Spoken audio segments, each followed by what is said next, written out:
It's something deeply rotten in our society. Enough of anti-white prejudice. A promotion of the idea that white lives matter just as much as black lives. Nigel Farage said today it should be white lives matter. Are you making the same point? It should be everyone matters. And when you hear Henry's faltering voice, losing its tone, losing its volume as his life ebbs away, you're not going to say, I don't think so, mate. And when somebody tells you they've been stabbed, your first job as a police officer is the preservation of life. Henry was pulled across the gravel, his hands forced behind his back, and he was placed in handcuffs. Instead of being treated as a dying victim, police formally arrested Henry for assault and read him his rights. That was the last thing he heard. I do want to address the Henry Novak case and what has happened since I was on air yesterday. Because after his son's murderer was sentenced on Monday, Mark Novak said of his son, "We do not want his death to be used to create further division, hatred or tension. We want his story to help make our streets safer for everyone."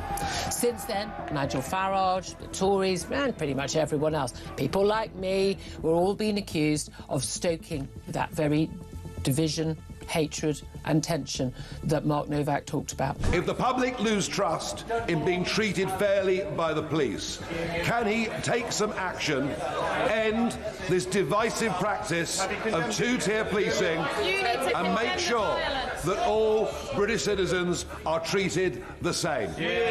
Mr. Speaker, I don't believe there's two-tier policing in this country. His response has been to appeal for rage. Across the UK, on DAB+, on your smart speaker, on your smart TV, and on your side. This is Talk.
Three minutes past 6, top of the morning. Happy Sunday, one and all. This is Mark Dolan, Talk Breakfast. A big show for you this morning.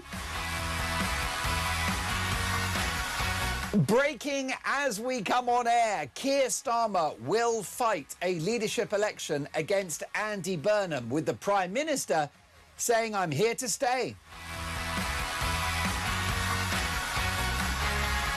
An almighty war breaks out within the cabinet over defence spending. Just how perilous is our national security situation? Are we now a sitting duck in an ever-changing world?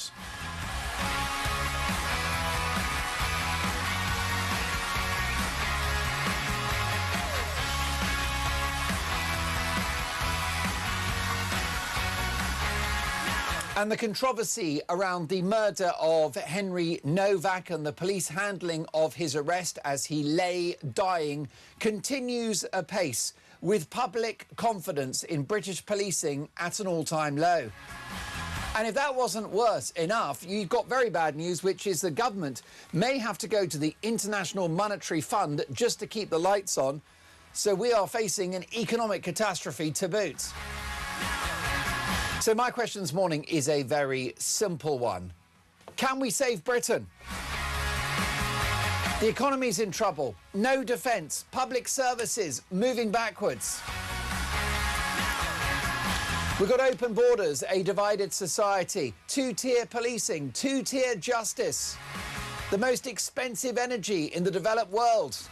We got problems. How do we fix them? I'm putting you in charge this morning. How do we save Britain? 0344 499 1000. Take me through it. What would you do?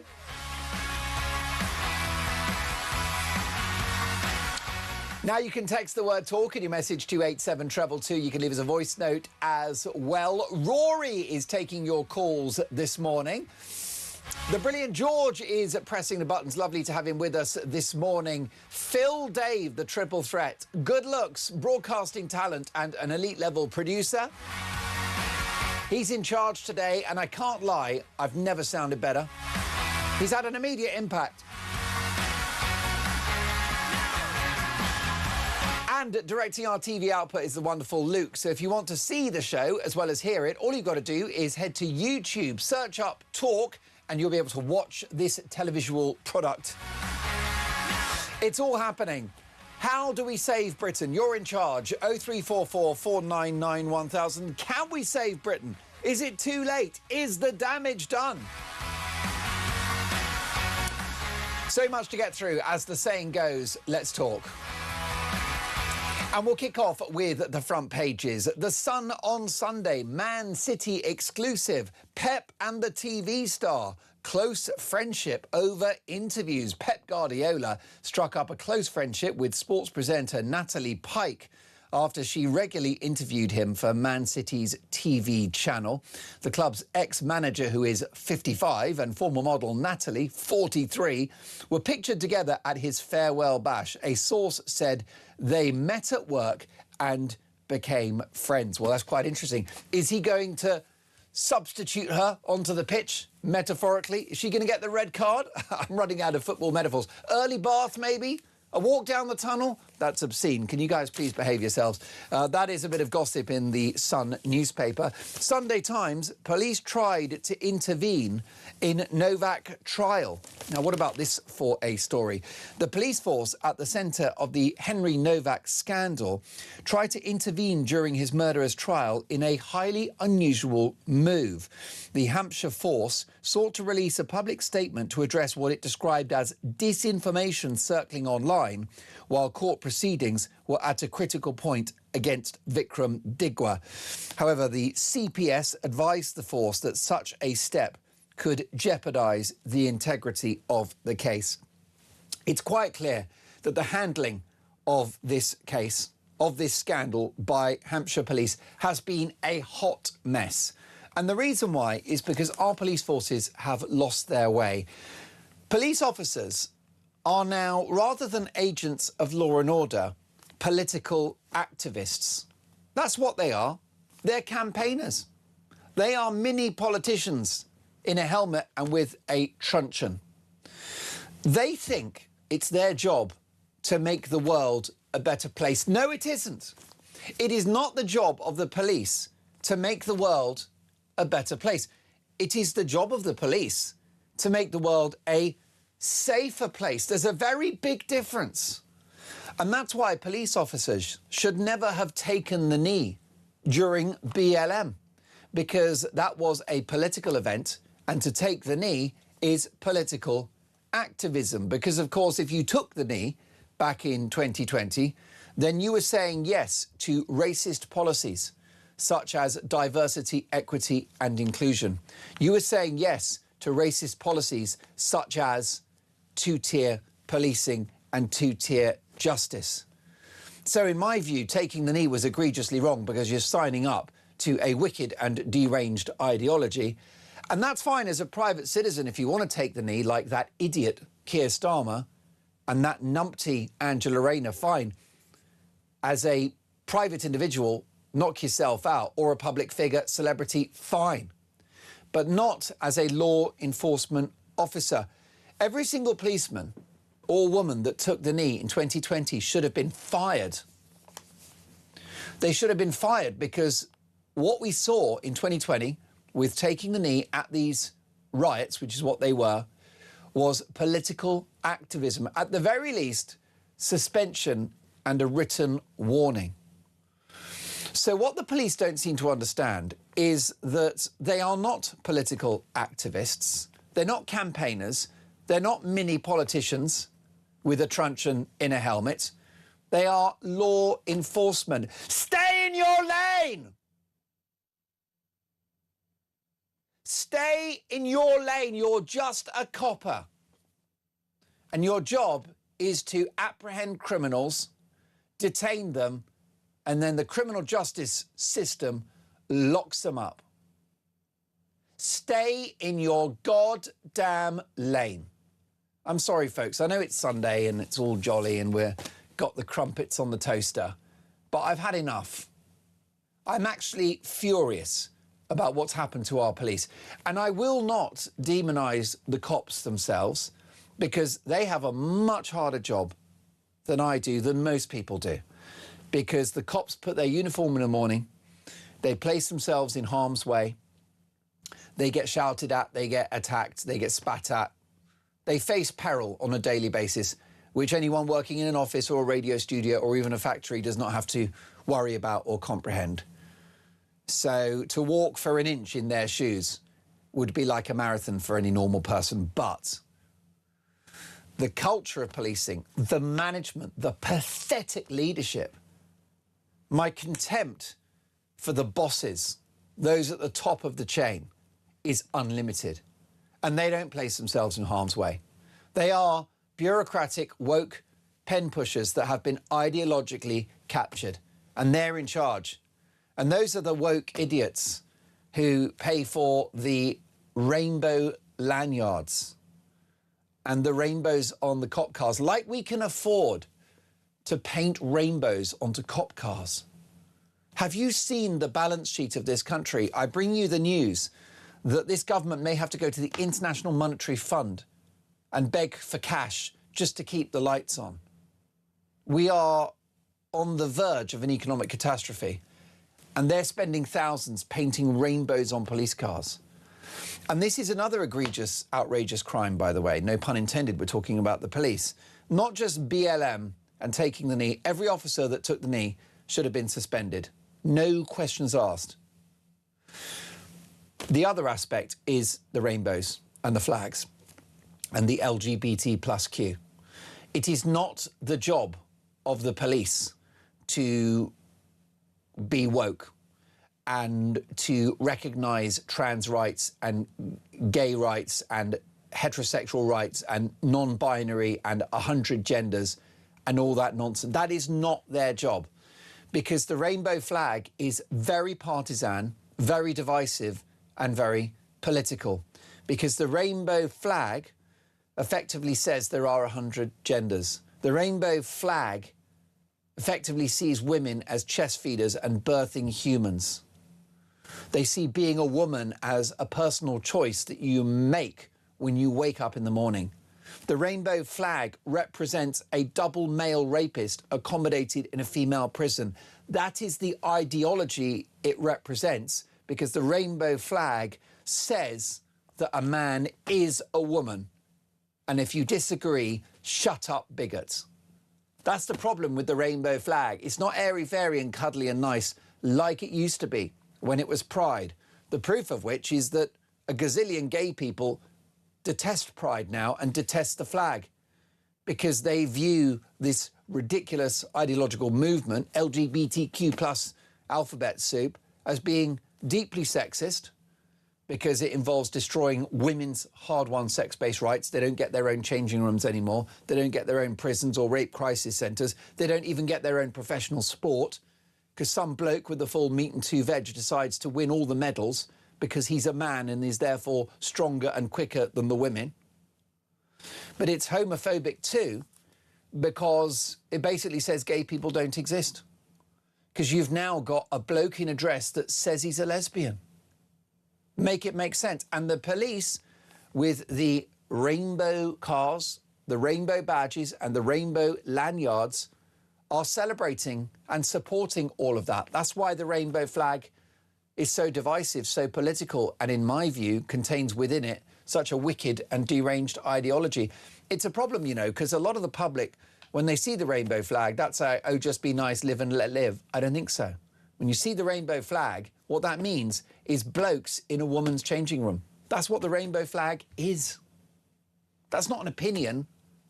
It's a fact. That's what it is. The rainbow flag equals men beating women at the Olympics in female sport. So the police are all in with this. We've got the BLM. Anyone that took the knee should have been suspended. We've got the rainbow flags, which is divisive, sexist and homophobic. And it's amazing because the people with the rainbow flag think they're the good folk. And then we have race. And this is the kicker. Because I have to tell you, and we can all agree, Phil Dave, can we not? Big George is on board with this. Rory, and then some, and especially Luke, who's directing our TV output. Porrick, my lovely makeup lady, Claire. Is the makeup any good today, by the way? What do you think? Head over to YouTube. Have they done a good enough job patching me up? I think I look like sort of mid-90s Sharon Osbourne this morning. You know, just when she was sort of halfway through the plastic surgery journey.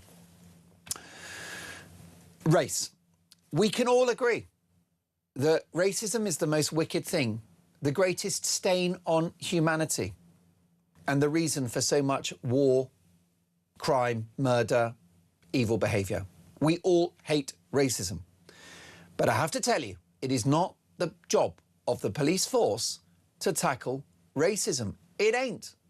It is not the job of the police force to tackle racism. They have to tackle crime.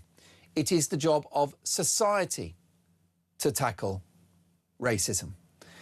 And the issue you've got with burglaries happening, car thefts, muggings, knife crime, sexual assault, rape, murder, shoplifting on an industrial scale, with all of those things happening, there are not the resources and there is not the money to deal with racism, and it's not the cops' job. And if they try to fix racism, then what you get is two-tier policing, and you get Henry Novak, who was not believed by cops as he bled out of his own body because he was white.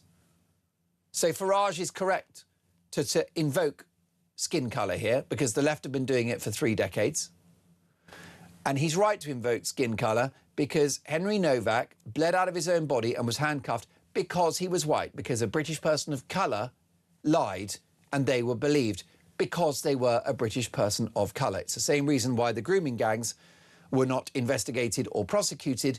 They were protected by their religion and by their race, by the colour of their skin, which is why 250,000 girls were able to be raped on an industrial scale. They were protected by their skin colour because of the activism of police who were trying to make the world a better place, trying to fix racism, by the way, with racism. That's their solution. Fix racism with racism. It's not going to work. So the cops have got to keep it real simple. And they've got to find burglars, arrest them. They've got to do, you know, do you remember like Inspector Morse and Hill Street Blues, Casualty? No, that's the wrong one. The Bill? Yeah. What was your favourite cop show, Phil Dave? There's lots of... Yeah, The Bill was a classic, wasn't it? It was on quite a lot. And do you remember the good old days? The coppers would, you know, fingerprints and evidence. They get like that white powder out. I used to love the way the cops, they would find some like drug in a bag. I didn't know what it was, and they would rub it on their gums. Do you remember? What was that all about? Why were cops eating drugs in the 90s? But that's what we need to go back to, is old-fashioned policing, catching bad guys. And you don't get arrested and handcuffed for words or alleged words. You just don't. Even if those words are horrific and we hate them. I don't think that you cuff people and lock them up for words. I actually don't. I think you cuff people and lock them up for crimes. And I think society can look after the words. And long before the police were infiltrated with the so-called anti-racist ideology, which, by the way, is very racist, before that, society did police words. And 20 years ago, 30 years ago, it was not acceptable to say the N-word. But we didn't need the Stasi and we didn't need so-called anti-racism, which is racist, to fix it. It's not complicated, folks.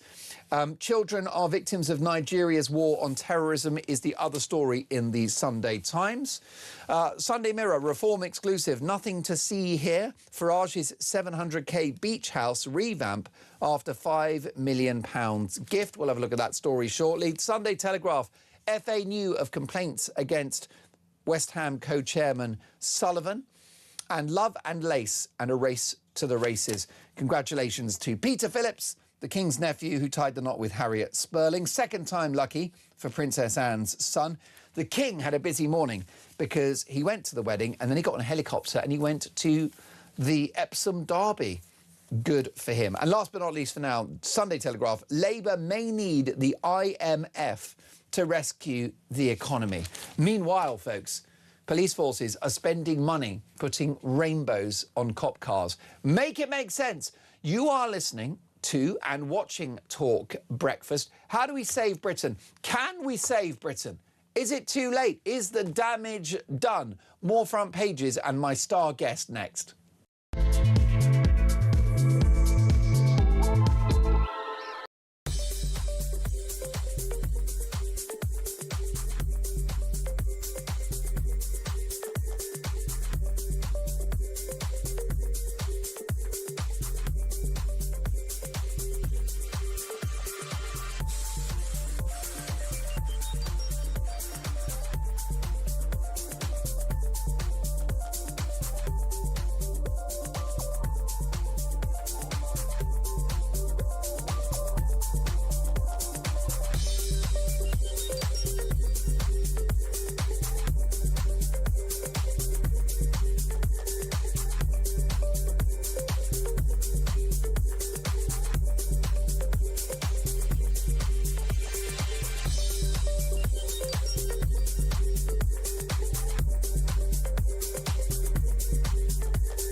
Varlic Halakane was a 32-year-old black man. He murdered 3 white people. Not once in any part of the conversation or reporting was there any racial profiling or even the question raised. I don't want to drag this boy onto the issues, not onto Henry, and that is something that the family have asked for. 35 years I've been doing this. I've never seen a moment when most of mainstream media and most of mainstream politics was more out of touch with the country than over this issue. Quite extraordinary.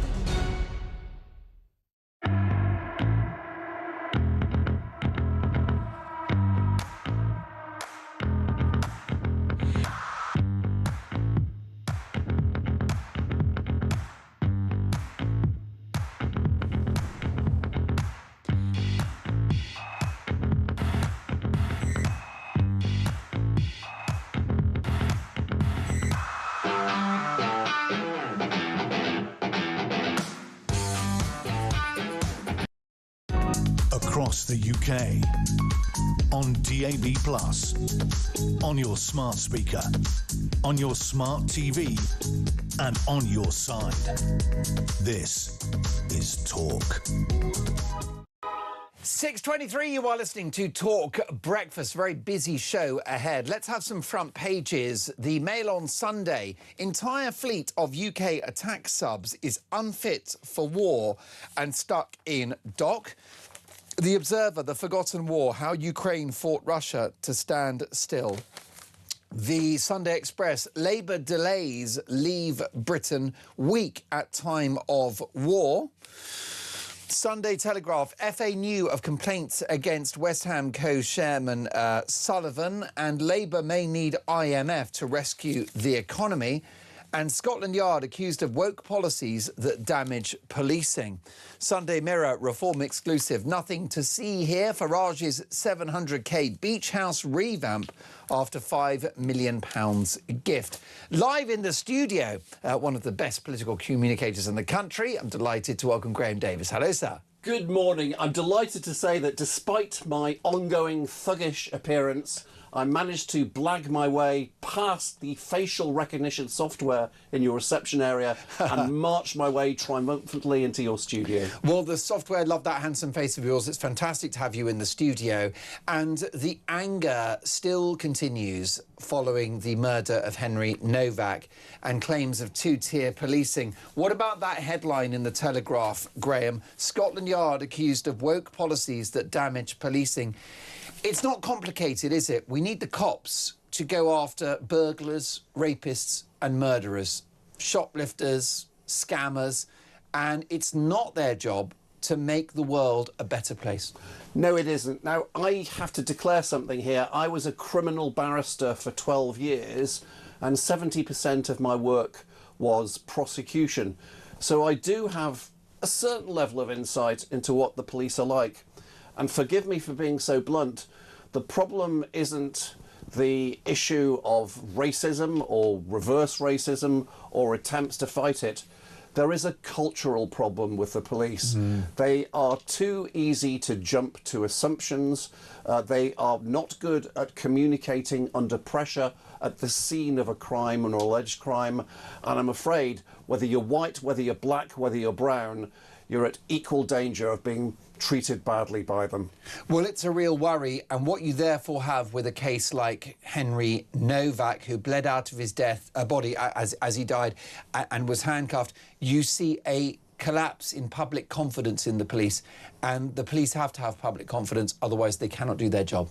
We have to have confidence in their ability to adapt to a particular situation and not to have themselves handcuffed by a set of rules.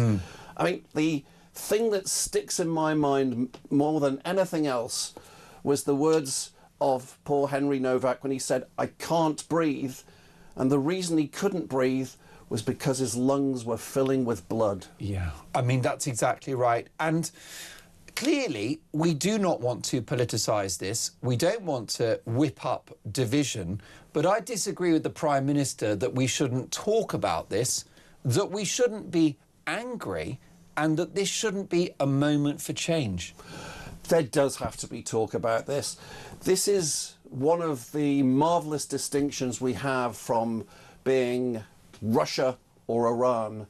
If our authorities, our uniformed authorities, the police, overstep the mark and descend into thuggishness or idiocy, we should very much talk about it. Yes, we shouldn't scream hysterically, but we should talk about it in sometimes an understated, but always in a responsible way. And actually, I believe that a lot of politicians have managed to do that over the last few days. Perhaps some have not. Well, the great failure, I think, there's so much focus on Farage and the cold rage of which he spoke, of course misquoted as cold white rage on the BBC. But I lean closer to Farage than Starmer, who has effectively weaponised the words of the family by saying Novak's parents have said that we mustn't politicise this. I believe that Starmer is using that as an excuse to shut down the national conversation, which I believe is what the progressive left always do when their failed policies are exposed. Obviously, a government policy should not be dictated just by the needs and requests of one family, although I do have some respect for that family, a great deal of respect for it, and the fact that they don't want their name to be used to whip up hysteria. But let me... I think they spoke in coded language, because you are a communications expert. Yes. And what they did say is we need a return to common sense policing.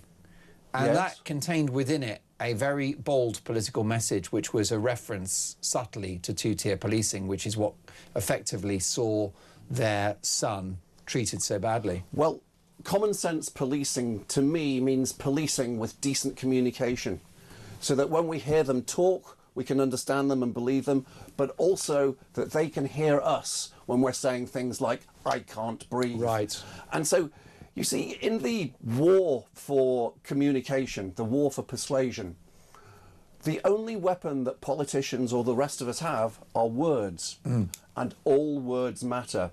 And especially in the circumstances of the last 3 or 4 days, we should be very careful about the words that we choose. And I think that Starmer is right about that. What I would say ultimately is, where do we go from here? And it's my view, Graham, I'd love your thought on this, that the police have to simply ditch the concept of anti-racism. It must be eradicated from police training, from their ideology, from what's in their head. That they should do what cops did in the 60s and 70s, which is try to find bad people, apprehend them and lock them up and do nothing else. I hate racism, you hate racism. I don't think it's the job of the police to police that. Not when there are people being mugged in the street, when the knife crime is facing epidemic levels, when we're seeing a meltdown in law and order, shoplifting, which is going unpunished if the goods are worth less than 100 quid. The list goes on. I would end anti-racism, as it's called, which, as we know, is doublespeak for, what would you call it, discrimination against white people as a counterbalance. And I just think the cops need to understand it's not their job to make the world more gay-friendly, less racist. It's their job to make the country safer. I would actually go further than that. I would completely alter the whole rationale of the training that they get so that they can be open-minded and specifically be trained to adapt to the circumstances which they see themselves in, rather than feeling themselves to be completely hamstrung by a set of rules. At the moment, right, they are not trained in that way. And as a former criminal barrister, you're kind of essentially saying that there's actually these cops, they've you know, a lot of them, we're not going to attack them for how they conduct themselves. They are following rules. It's the law that's an ass, as it were. Well, it's rather than them having to follow rules, which undoubtedly some of them are very inhibiting in terms of active, positive, pragmatic policing, they also need to have specific active training on how to adapt to circumstances. Do our public institutions overall have to just give up their obsession with race and racism? Which institutions did you have in mind? The NHS, the police, the criminal justice system, education. There has been an overemphasis on in all of that list. And even if we're wrong about there being an overemphasis, there is a perception of overemphasis. And a good example for the NHS would be Cole Kane, who was in Nottingham, who was a very dangerous man, who'd been arrested many times for violent offences. And he was not locked up in a secure institution because medics felt that black men were overrepresented in such settings. This guy goes on to murder 3 innocent people, the mother of one of whom I spoke to this week. Now, that's an example of the woke mindset in the NHS, which has led to 3 people dying. Yes, and that is a very specific laser-beam-focused example. If black men are overrepresented in psychiatric institutions, that is not the purview of a police officer or indeed a medic. That might be a wider societal conversation, but it's not for a doctor to essentially prevent that from happening because of their own sociological views. Yes, I agree, in the same way that I was saying that the police need to be trained proactively to be able to react specifically to circumstances. A doctor in those circumstances has to be able to specifically react to the needs of that person in relation to the needs of society. Race should not be a part of it. This is it, and that is the great hope. Well, listen, folks, how would you save Britain? Can Britain be saved? Here is a voice note from Phil. Morning, Mark. It's Phil from Shropshire. Never mind painting rainbow flags on police cars. About 3 years ago, I was an unpaid volunteer for the National Trust, a room guide for a property in Shropshire. And the National Trust asked me to start wearing a rainbow lanyard on my badge. What the bloody hell has a rainbow flag got to do with a stately home or castle? And where is the National Trust thinking on this? It's beyond belief, Mark. Great show. Carry on the good work. Thank you, Phil. And it's mad that you were entreated to wear a rainbow flag because, Graham Davis, the issue with all of the rainbows, it is, once again, a very political project. It's not about live and let live. One of the things I found most horrifying about that voice note was the fact that he had to wear a lanyard. Full stop. Yes, indeed. Poor chap. I really sympathise with him. Yes, indeed. To actually have to wear some form of label to declare what they believe that your belief should be, that is very sinister indeed. Oh, sinister is a good word. Can we save Britain? Here's a voice note from Nick. Morning, Mark. It's Nick from Loughborough. I really do believe that this country is now done, and it comes as no surprise that we might be going cap in hand to the IMF. We're currently governed by a cabal of Marxists who are prepared to burn the house down metaphorically to impose their twisted ideology on the rest of us.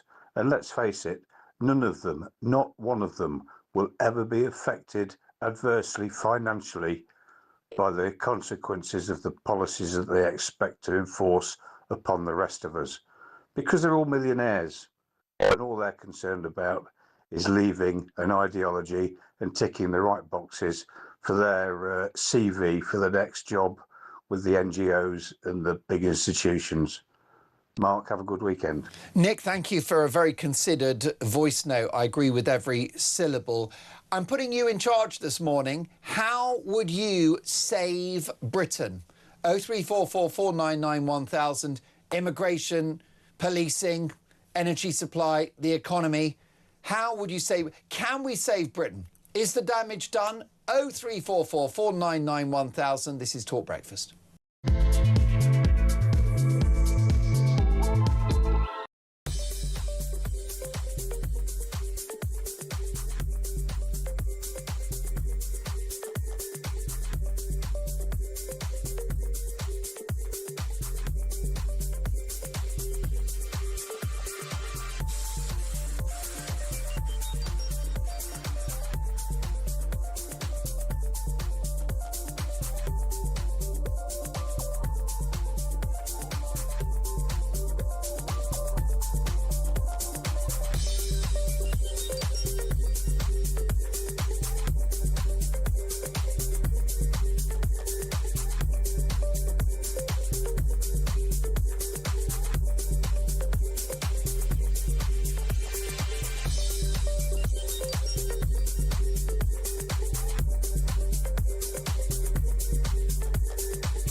Across the UK, on DAB+, on your smart speaker, on your smart TV, and on your side. This is Talk. You are listening to Talk Breakfast, 6:37. Happy Sunday, one and all. Have you had your first cup of tea yet? I hope so. Lovely to have your company. Who knows what you're up to? You might be still slumbering in bed, hoping for another hour or two of shut-eye. Perhaps you're on your way to work or at the tail end of a night shift, in which case I salute your contribution to the unstoppable powerhouse that is the great British economy. With me live in the studio, the presentation coach, a man that has advised prime ministers and party leaders over many years, Graham Davis. And as we've discovered, a former criminal barrister. And I'd like to put these two front pages to you, Graham, if I may. Sunday Express: Labour delays leave Britain weak at a time of war. And the Mail on Sunday: entire fleet of UK attack subs is unfit for war and stuck in dock. How worried should my viewers and listeners be about our hollowed out armed forces? They should be very worried indeed. The most profound, the most important duty of any government is to defend the realm, to keep it safe from outside threats. And currently we are not in a position to do so. The flagship of the fleet is not fit for purpose and has had to go back into dock. Really, there has to be an immediate re-emphasis of the spending commitments of government, not talking about possibly doing something in a few months or a year's time. I believe that we need to slash the overseas aid budget immediately and focus it onto defence. What would you say to left-leaning voices that will often say something like, give the money to the nurses instead, it's far more important? If the nurses are under threat from an outside country, they won't be able to do their job. I do believe that in order to make sure that we have a safe society We need to have armed forces that can maintain that safety. Well, I think it is a real worry, and also the issue you got with percentage of GDP is that is a little bit cooking the books, isn't it? Given the fact that the economy is effectively shrinking, what does a percentage even mean? I think we should start looking at raw numbers. At the moment, I think it's around 60, 62 billion a year. I think we should be aiming for 100. We should be aiming to double it. We should be, and hence the overseas aid budget coming into action there, in my opinion. We need more drones, we need more tanks, and actually we do need submarines that actually work. Yes, and the public don't fully understand what war looks like in 2026, do they? Because there is also cyber warfare, which is a huge threat. It is, and also Russia have been particularly good at developing and flexing their muscles on the cyber front. There have been many things that have occurred within British cyberspace over the last decade, which many people do attribute to the actions of the Russian government. Is it too late to save Britain? Ivor is in Hampshire. Good morning, Ivor. Morning, Mark. How's it going? I'm very well. Lovely to have you on the show this morning. Oh, how are things in Hampshire on this rather dewy Sunday morning? Yeah, it looks a bit better today. Hopefully we might get a dry day. We needed the rain, but I think we've had enough now, so... Most definitely. Nice bit of sunshine would be great again. It's what we could all need. We've had a gloomy few days for more reasons than one. Yeah, the garden's looking better for it, thank goodness. Well, I'm glad to hear it, Ivor. Yeah. So what do we make about the country? I mean, I'm asking this morning... There, Mark? Can you hear me all right? Ivor, are you hearing me loud and clear? I don't want to shout. I might wake people up. I believe that there's an issue with the line. Ivor, we're going to reconnect with you in just a moment because we want to have this conversation about whether we can save the country. Many people feel, Graham Davis, that it's 5 to midnight, metaphorically, for the country. And I don't think that's hyperbole.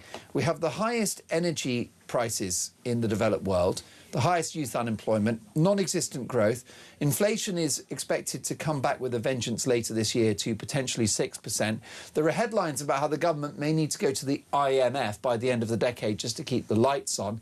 We have issues with illegal immigration, and we're in the red. So it's not looking good at the moment, is it? It's not looking good, and we have to see all those concerns that you've listed in the context of the possible new Prime Minister, which we might have over the next few months.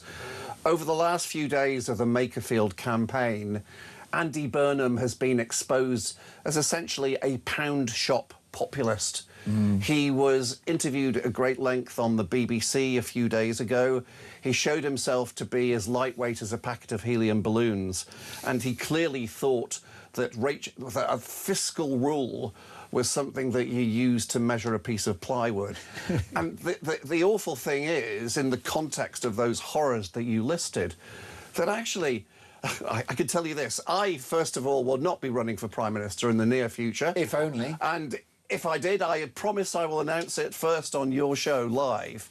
But Andy Burnham really only needed to spend 3 seconds looking up what Rachel Reeves' fiscal rules are on Google. They're very simple indeed. Essentially, she says that, number one, that our expenditure on a day-to-day basis should not exceed the income that we get from tax on a day-to-day basis, and also that there should be a downward trend in every given reporting period of the proportion of national debt to gross domestic product, I should say. They're two very simple things. And as the great intellectual economic philosopher Britney Spears once said, fiscal rules are not rocket surgery, but they are for Andy Burnham. Britney Spears for Chancellor. Ivor, we've got the line back to you. Yeah, I'm glad you can hear me, Ivor. We're asking whether it's 5 to midnight for the country. Can Britain be saved? What do you think? Well, I can remember going back to 1968. I come home from work and I heard Enoch Powell's speech about the rivers of blood.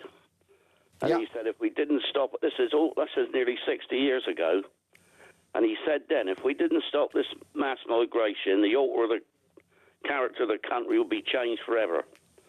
And the next day, he sacked him for saying such things.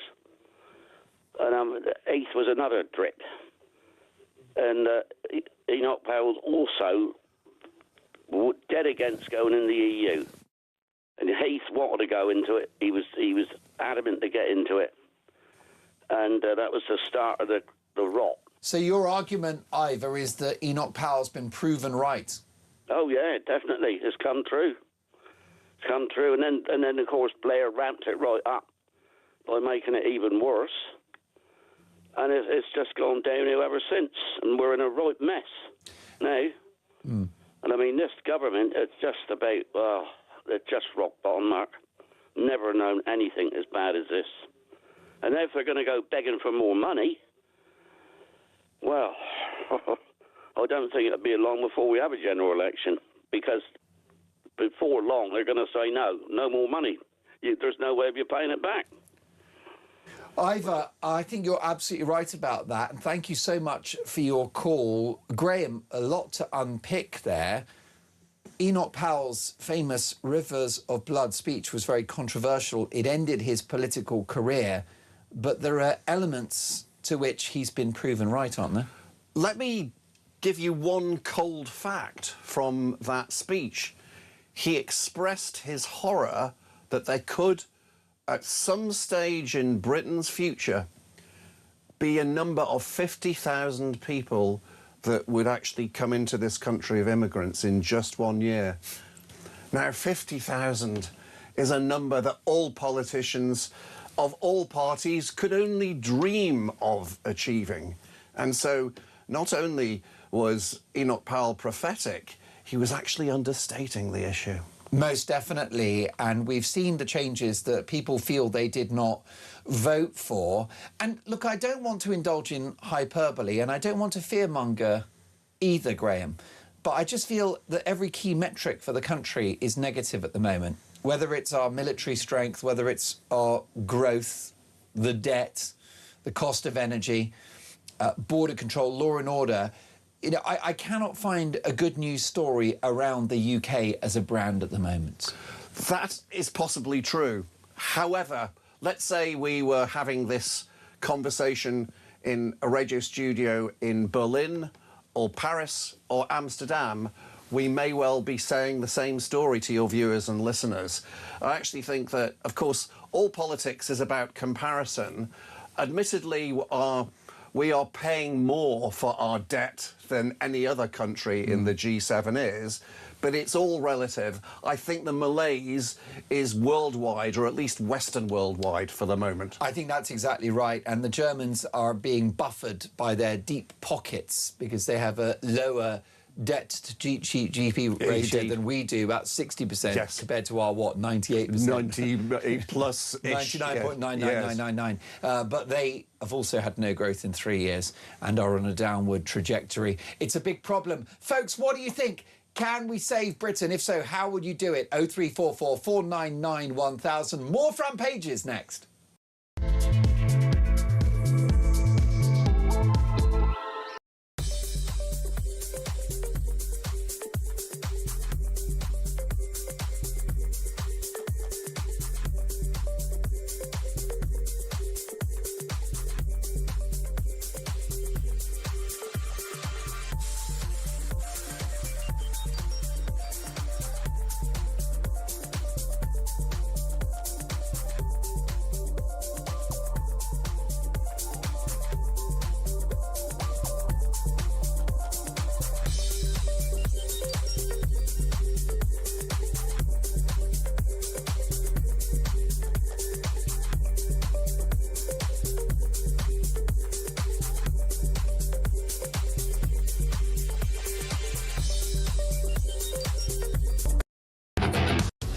Varda Kalakane was a 32-year-old black man. He murdered 3 white people. Not once in any part of the conversation or reporting was there any racial profiling or even the question raised. I don't want to drag this boy onto the issues, not onto Henry, and that is something that the family have asked for. 35 years I've been doing this. I've never seen a moment when most of mainstream media and most of mainstream politics was more out of touch with the country than over this issue. Quite extraordinary.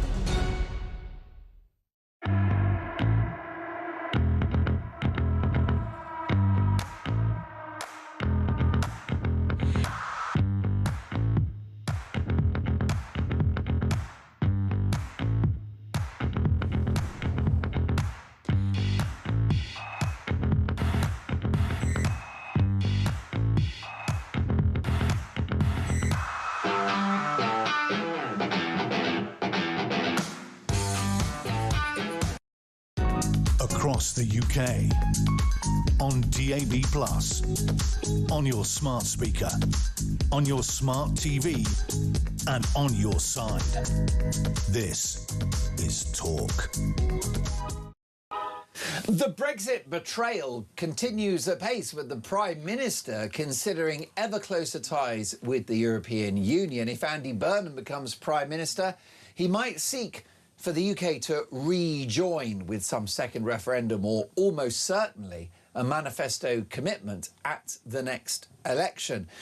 But unfortunately, the public don't agree, because according to The Telegraph, a majority of Brits do not want to undo Brexit rules. A survey from campaign group Britain Unbound shows that almost 60% of adults would be unwilling to accept fewer rule-making powers in exchange for greater access to the EU single market. So the assumption, Graham Davis, that if there was a referendum tomorrow, we'd be back in, is potentially erroneous.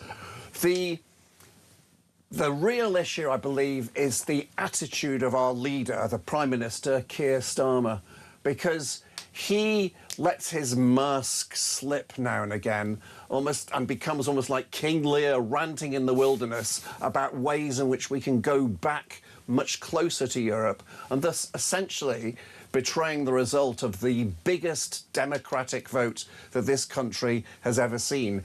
He can't stop himself reverting to type, and neither can some of his rather lightweight colleagues on the front bench. Most definitely, and it's counterproductive, is it not, of this administration and the runners and the riders for the Labour leadership to reopen this can of worms. We're out, and I think it's bad politics to indulge in this Brexit psychodrama. They're all deliciously doing some, or they will have to do during any leadership contest, sort of like river dancing on a vacuum, where they have to decide, what is my position in Europe? Do I want us in? Do I want us to stay out? Do I want some form of strange compromise whereby I accept that we have to stay in, but really I make it clear that I want us out? And I think that all the potential candidates for Prime Minister will have a problem there. I love listening to business leaders, and the boss of supermarket chain Iceland has hit out at the police after 6 officers rushed to a store over a spurious racism allegation, while shoplifting calls are routinely ignored, which takes us back to the wrong-headed focus of our cops. Yes, it does. I mean, that beggars belief that that incident should have an almost Thunderbirds I'll go intensity. Oh, there's a hint of racism. Let's launch all the spaceships. But when there's shoplifting, actual goods being stolen, or hints of violence during that process, oh, let's backpedal it. Yeah. That seems ridiculous. Well, I know. I mean, I'm going to call it the racism grift, and I think it's got to stop. We all hate racism, but now it's being weaponised and leveraged in all sorts of ways. Certainly, it's stopping law enforcement from doing their job because they're so afraid of being called racist. So, for example, you've got officers that would go into an apartment. There's 10 or 15 men and then one girl who's drunk, and they arrest the girl for being drunk and disorderly, or, in inverted commas, a prostitute, even though she's 13. You can't be a prostitute if you're 13. That's an example of what happened in regard to the grooming gangs. But just this focus on skin colour, the racism grift. Let me give you a shocking story. Peter Blexley, are you familiar with his work? No. He's a retired Met police detective. Actually, I might be, yeah, but carry on. Former elite-level cop. And he was travelling in an Uber this week, which is, of course, that car rental service that you use with your phone on an app. No problem, they do a decent service. I've had an Uber or two in my time. So he's in this Uber, and they're on the motorway, and the driver is doing 82, 83 miles an hour. Now, Peter Blexley is an ex-cop, so he still has an eye on what the law is. But as a citizen, he also feels unsafe travelling that quickly. So he said to the driver, do you mind slowing down? You're going above the speed limit. Of course, the driver doesn't know he's an ex-cop. And he slows down for a second, then speeds up again. And the whole trip is like basically going for a ride with Lewis Hamilton. He was very uncomfortable about it, very unhappy, didn't enjoy the ride, felt nervous, as you would. Mm. He then contacts Uber because, of course, you've got an excellent facility on the app to give comments or criticism or positive feedback. And he said, I've just had this trip and your driver was routinely breaking the speed limit. I raised it with him. I was uncomfortable. Please take note of my experience. He then gets an email back from Uber a few days later saying that the driver accuses you of racist remarks, that you racially abused him, and we won't be taking this case any further. Now, we know that Peter Blexley hasn't got a racist bone in his body, that these sorts of anecdotes are so often either exaggerated or non-existent. But I think that tells you everything you need to know about the dangers of what I would call the race grift. The race grift in that particular example, and I'm sure there are dozens of others, shows exactly how it can be weaponised. In that story, the race grift was used as an automatic blanket defence against an understated allegation of poor behaviour on the part of that driver. And when it is used in that blanket defensive way, it means it stifles people who are actually trying to get people to act in a proper way. And then that driver does not face accountability from his employers for effectively and allegedly and reportedly breaking the law. It becomes a blanket defence, and it means that his behaviour, the breaking of the law, is not addressed in any way. Right, and that's it. And this is the cultural problem that we have, and that's what you said at the heart of this issue around policing, is it's cultural. Yes, it is. And it's a big problem. But the problem, the issue you have is that if you go on a mainstream network like the BBC and say it's time to end the race grift, you'll be cancelled yourself.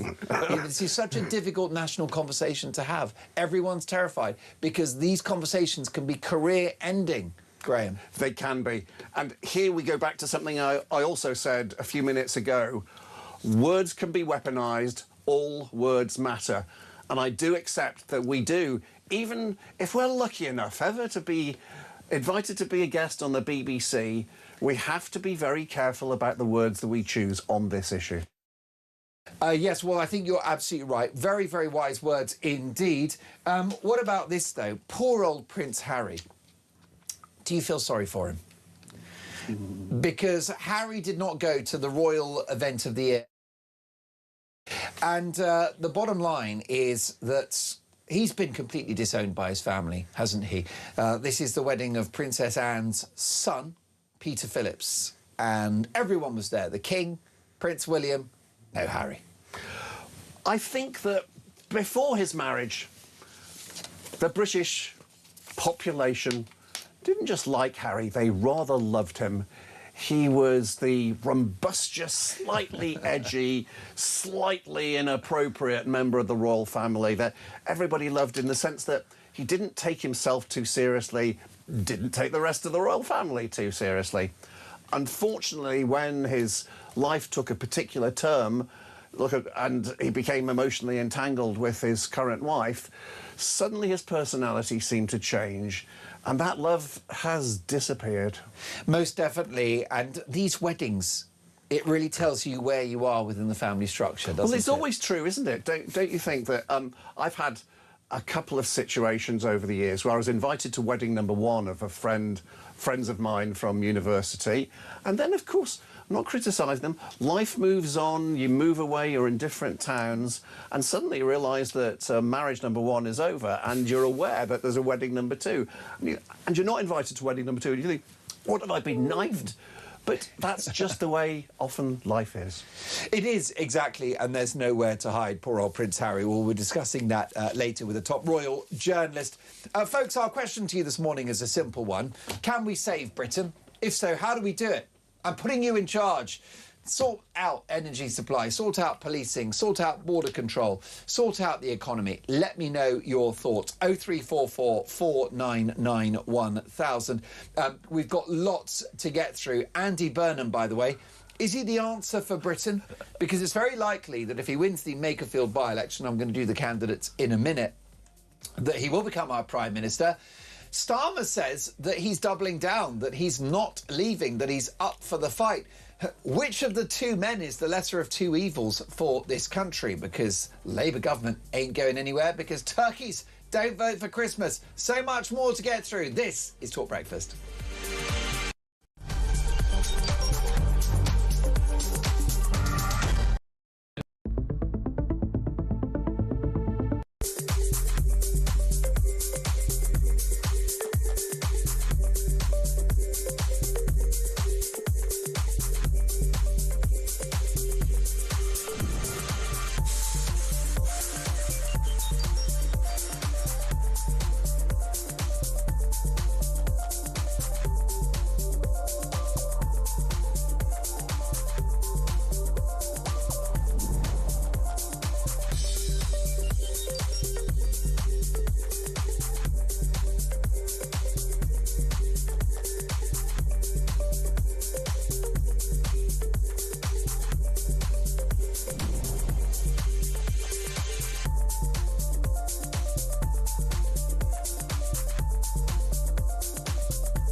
across the UK. On DAB+, on your smart speaker, on your smart TV, and on your side. This is Talk.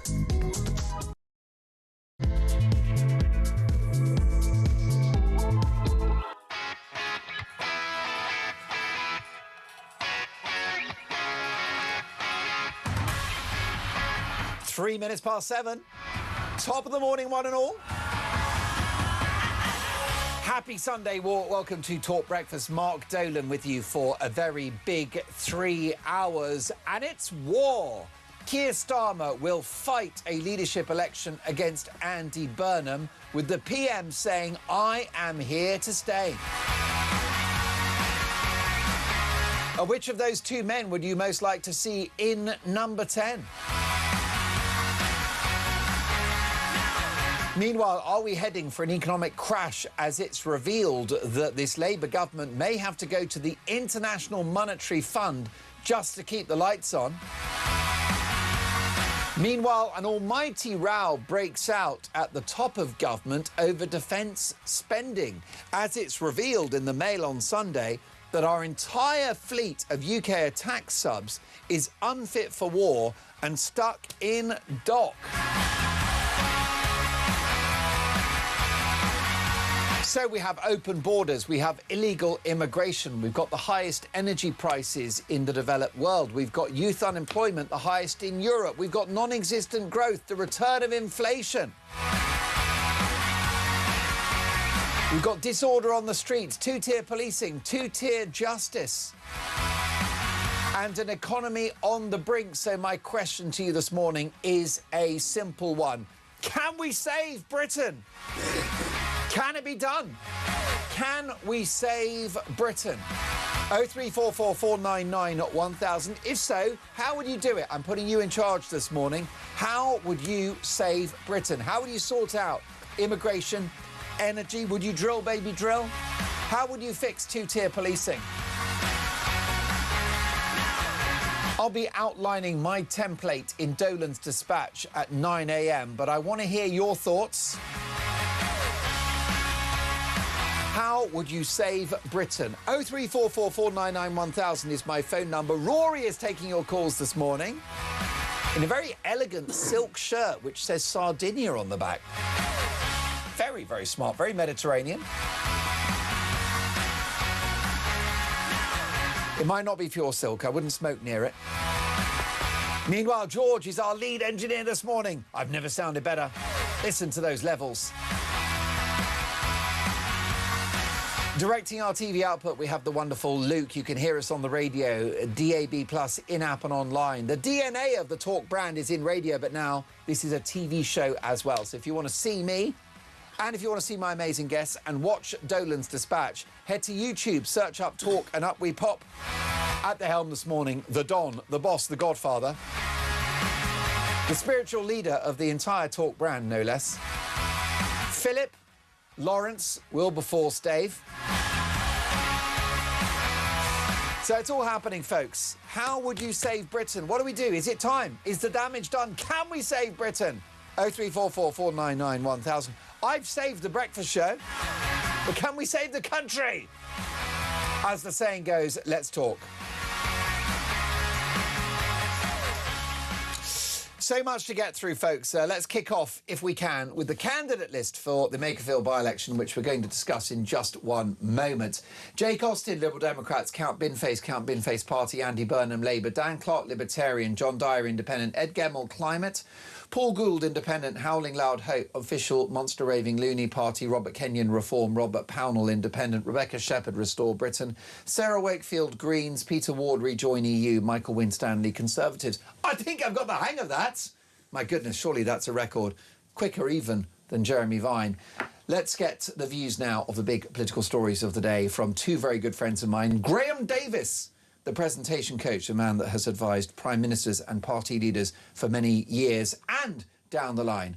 Broadcaster, communications consultant and Fleet Street legend, Linda Jubilee. Good morning, Linda.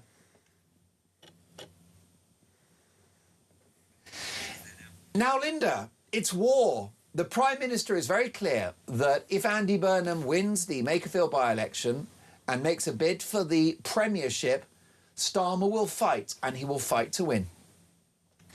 Yes, I am told by people around him that he is one of his outstanding characteristics is that he is incredibly stubborn. And sometimes that can be advantage and it was when it came to dealing with Jeremy Corbyn and with becoming Labour leader, but it is increasingly becoming a disadvantage to him, to his party, and indeed to the country. So I think that he will hang on. I've said before very clearly on your programme, if you remember, that he would survive the local elections and he would head towards the summer still in power. I still believe that over the summer there will be a lot of wheeling and dealing, but there will be a leadership contest, and the Labour Party is likely, if they select a new leader, to select one before the conference in October. I still think that may be the time frame here, but obviously all eyes are on Makerfield. And I think that Andy Burnham now appears to be, I'm told, and from what I see in the polls, ahead of Reform. And I thought at the time, earlier, a couple of weeks ago, that the Reform candidate could pull ahead in a cliff edge contest. But really, two things have happened since then. We've learned more and more about the tweets that he put out, even fairly recently, even within recent years. And my view is that Nigel Farage took some missteps over the Henry Novak killing. I think that in general he may have lost support. Now in many by-elections the image of the leader may not be as critical as it is here, but I can't help thinking that that will reflect upon the local candidate who was in a fairly good position, because as I said to you weeks ago, a hyper-local candidate could do fairly well in Makerfield, but now I think Labour are pulling ahead. Well, we'll come to Makerfield in just a moment. Your thoughts there, Linda, absolutely fascinating. I've got to say, Graham, I'm no cheerleader for the Prime Minister. I think he's been a disaster on policy, whether you look at border control, energy supply or the economy. He does have three qualities, though, Graham. He's ruthless, ambitious and, as Linda said, stubborn. Will that serve him well in the months ahead? Well, it turns out that Keir Starmer does indeed like a bit of a rumble. He clearly likes the whiff of cordite in the morning, and he's at his best when he's back against the wall, the chips are down and the fat is in the fire. But we still haven't had this marvellous piece of soap opera that I can't wait to see, of him walking round the streets of Makerfield campaigning on behalf of Andy Burnham. To me, that would be like Andy Burnham trying to slip a stiletto between his ribs and Keir saying, "Oh, can I just help you with that?" It's a case of not just a turkey voting for Christmas, but actively campaigning for Christmas to be brought forward to June the 18th. I mean, do you think, Linda, is there enough support in the party that gives Starmer any hope in a face-off with Burnham in the House of Commons? Well, I mean, Graham's been very eloquent there, and the fat now is in the fire, so it's very difficult to actually work out whether there is enough support in the Labour Party. Remember, it's much, much more difficult for a Labour administration to get rid of its leader than it is for a Conservative administration to get rid of its leader. So you have to have the support of 81 MPs, which is much higher than the bar than for Conservatives. So I think we need to look very closely at whether he has support. He does have support in some areas. So it will be interesting to see how this all plays out after the Makerfield by-election, which now people are beginning to think Andy Burnham may win. Now, Graham, I just wonder whether, in terms of his suitability for Prime Minister, whether Andy Burnham is slightly overpriced, particularly given his car crash interview with Victoria Derbyshire on Newsnight this week, in which he appeared not to know what Rachel Reeves's fiscal rules were. He was a study in ignorance, And really, it's difficult to define exactly what the Andy Burnham distinctive brand is. What do we know about him? He's got great eyebrows. He looks fairly decent in a black jacket and a black roll-neck shirt, as though he's never quite escaped from a milk tray ad from the 1970s.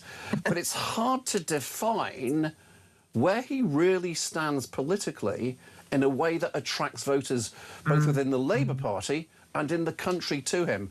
Is it pound shop populism? It's not nationalism. It might be socialism. But for me, he's leaning much too heavily, both in a make-a-feel sense and possibly in a greater sense for the Labour Party internal leadership election, on his brand as to where he's from and what he sounds like. Me, I'm just an ordinary bloke. He is relying far too much on what I would call blokeism and nothing else. I mean, Linda, he doesn't know what the fiscal rules are. He's saying to the Telegraph that he'll look again at the national insurance tax raid and the taxing of farmers and pubs. Did he not get the memo that the country's broke? We've got headlines today that the government may have to go to the IMF just to keep the lights on by the end of the decade. I have the impression that when it comes to his prime ministerial ambitions, Linda, that Andy Burnham is making it up as he goes along. Yeah, that's not unlike Keir Starmer, actually, and Graham is exactly right there. He hasn't defined his position publicly because I don't think he's defined his position internally in his own mind. In other words, he doesn't know. That's right. And that is a really, really big problem because unless you do that, you can't clearly elucidate your vision. And if you don't elucidate your vision, you don't have a strategy, which means you don't have a roadmap going forward. So Keir Starmer has almost exactly the same position because he hasn't been able to outline very, very clearly what he wants to do. And that's because he's trying to ride two horses in the same race. He knew that going into this election, he had to get the support of the city, the corporate world, the commercial world, etc.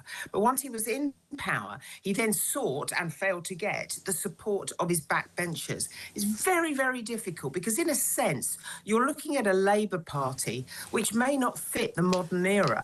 So it is very, very difficult. It's a fundamental problem and it's one that's hit Andy Burnham, which is why people keep changing their mind. And that is what makes the markets nervous because what they don't like is inconsistency. So when Andy Burnham comes out and he doesn't appear to understand the fiscal rules set by Rachel Reeves, he also doesn't understand some other things because he said that we didn't want to be held in hock to the bond markets. Now, that is a very futile argument because the markets are going to do what they are going to do. And there's no point in saying that kind of thing because it shows a fundamental misunderstanding of where we are. The fact of the matter is that we have to gain economic momentum and nothing we see from the Labour Party, it really defines how we are going to do that. If you're going to fix this economy, you do have to drill in the North Sea. You do have to cut benefits, particularly PIP's benefits for some claimants. And you do have to get back to basics, as we have seen in recent weeks, when it comes to some of our most important and key institutions.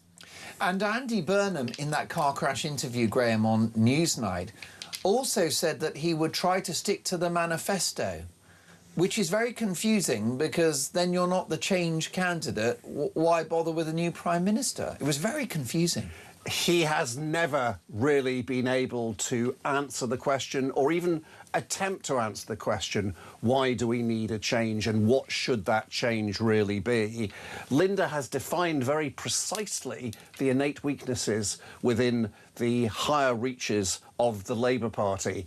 Any leadership contest, which includes Burnham, Starmer, Streeting, Rayner and who knows who else, well, it's going to be like a football tournament where the winner is decided by who scores the least own goals.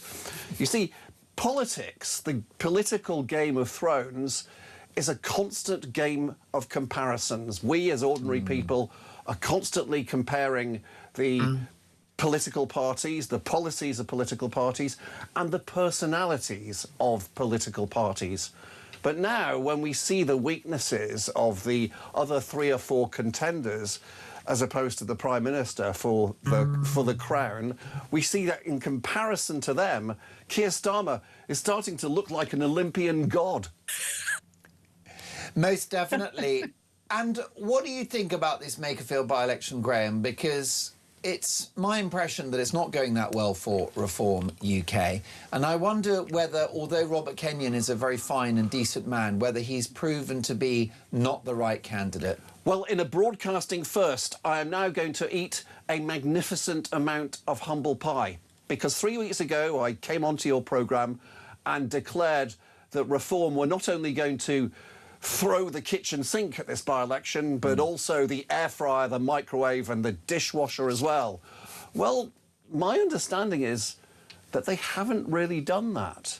There isn't the same level of intensity from the hierarchy or from the number of activists that they've had reporting and being sent round the streets. I think they have realised that actually the weakness of the candidate has really cut through.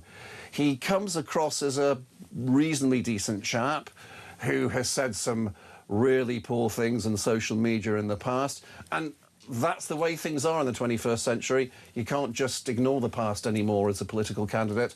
He comes across as a perfectly decent candidate for the local council, which he successfully was a few weeks ago, but really not all that impressive as a potential Member of Parliament. No, is this one of those occasions where what they needed in that race, Linda, was a more talented politician who could, for example, have destroyed his opponents on Question Time on Thursday?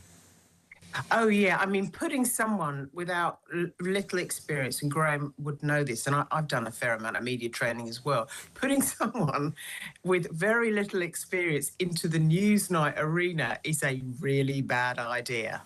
Now, most people who get onto television and who perform very well are very comfortable in their own skin.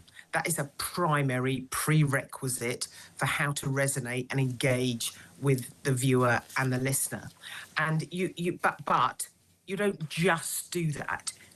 I always say to people that when you're connecting in that way, it's an amplified conversation. It does require discipline. It does require training. Now, everyone wants to think, well, I don't want to look like a polished professional, but that's actually rubbish. You need to prepare for events like that. You can't expect someone with almost no experience to go in there and fare very well at all. The fact of the matter is he does have a level of charisma, but you needed to really polish that up before you put him in front of that audience. On the subject of charisma, I think that's quite important. We can see that Keir Starmer has very little public charisma, and that has been a big disadvantage to him. But it doesn't mean to say that Andy Burnham, who does have it, he does have stage presence, he does have character when he's on air. And lovely eyelashes. That isn't enough either. Now, absolutely right. Delighted to say that Linda Jubilee is staying with us and taking your calls. Graham Davis, the presentation coach, concluding thoughts from you. I want to veritably scream my agreement with Linda's remarks, because maybe you don't want to look like a slick professional, but you don't want to look like a rank amateur either. The idea that politics and political TV is an amplified conversation is exactly spot on. And unfortunately, the Reform candidate, Mr. Kenyon, is not ready for that conversation because he's still finding himself. He hasn't found his own skin. But Burnham, on the other hand, well, he's showing it. He is becoming the antithesis of Clem Attlee, who spent 20 years as the leader of the Labour Party, brought in an awful lot of the reforms that we still have today. Clem Attlee was all substance and no show, and Andy Burnham is the precise opposite. Graham, lovely to see you in the studio. We will catch up very soon. Graham Davis, the presentation coach, having advised prime ministers and leaders for decades. Linda Jubilee is staying with us. More front pages. Is Burnham the answer for Britain? And how can we save this country? Is it too late? If we can save Britain, how do we do it? Your call's next.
crown is facing its gravest test in decades, and the royalty from Talk is your front row seat.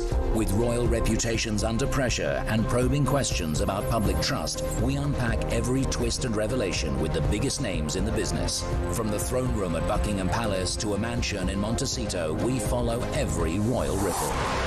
Never miss a moment of The Crown in Crisis. Subscribe to The Royal Tea from Talk on the app or wherever you get your podcasts.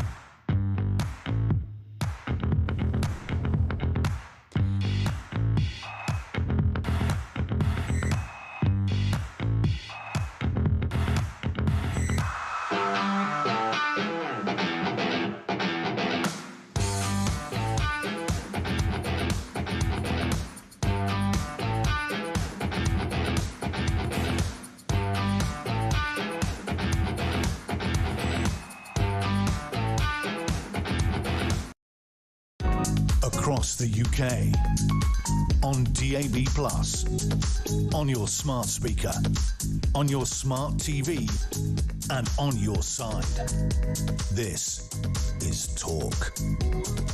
How do we save Britain? This is 7:25 Talk Breakfast. Tony is in Hertfordshire. Tony, you are live with Fleet Street legend Linda Jubilee. What do you think? Good morning, Mark. Morning. Good morning, Linda. I'll try and be brief. To me, Britain is a corporation. It's a country, but it's a corporation.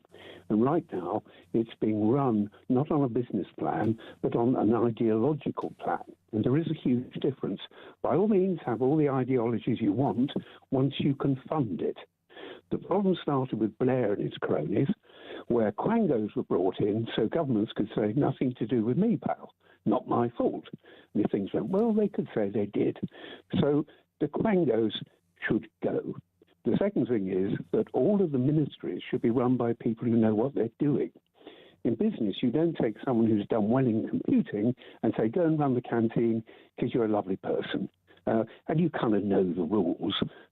Fine, everybody gets food poisoning, but that's life, because we're nice people. I think the ECHR and the Equalities Act must be changed. It must be changed to be equality, pure and simple. Yeah. And the other thing is that we, as the public here, we own this corporation. And this corporation must do what the owners wish, not what they wish. That's not why they're there. And unfortunately, we now have politicians who are simply career. It's a job. It's what they do. It's nice. They get paid well. We want people who see it as a vocation and they have a vision to make things better. That's it, really. Well, I think it's a brilliant call, Tony. And I think the headlines there, Linda, are that whilst this week we've talked about a fall in public confidence in policing and criminal justice, there's a wider erosion of public trust in the entire governing structure of the country. Yeah, I think that's true. The terribly tragic case of Henry Novak highlighted problems within the police force, but I think exactly those same problems certainly exist within other emergency services, more particularly the fire service, but also that those problems exist within our wider institutions.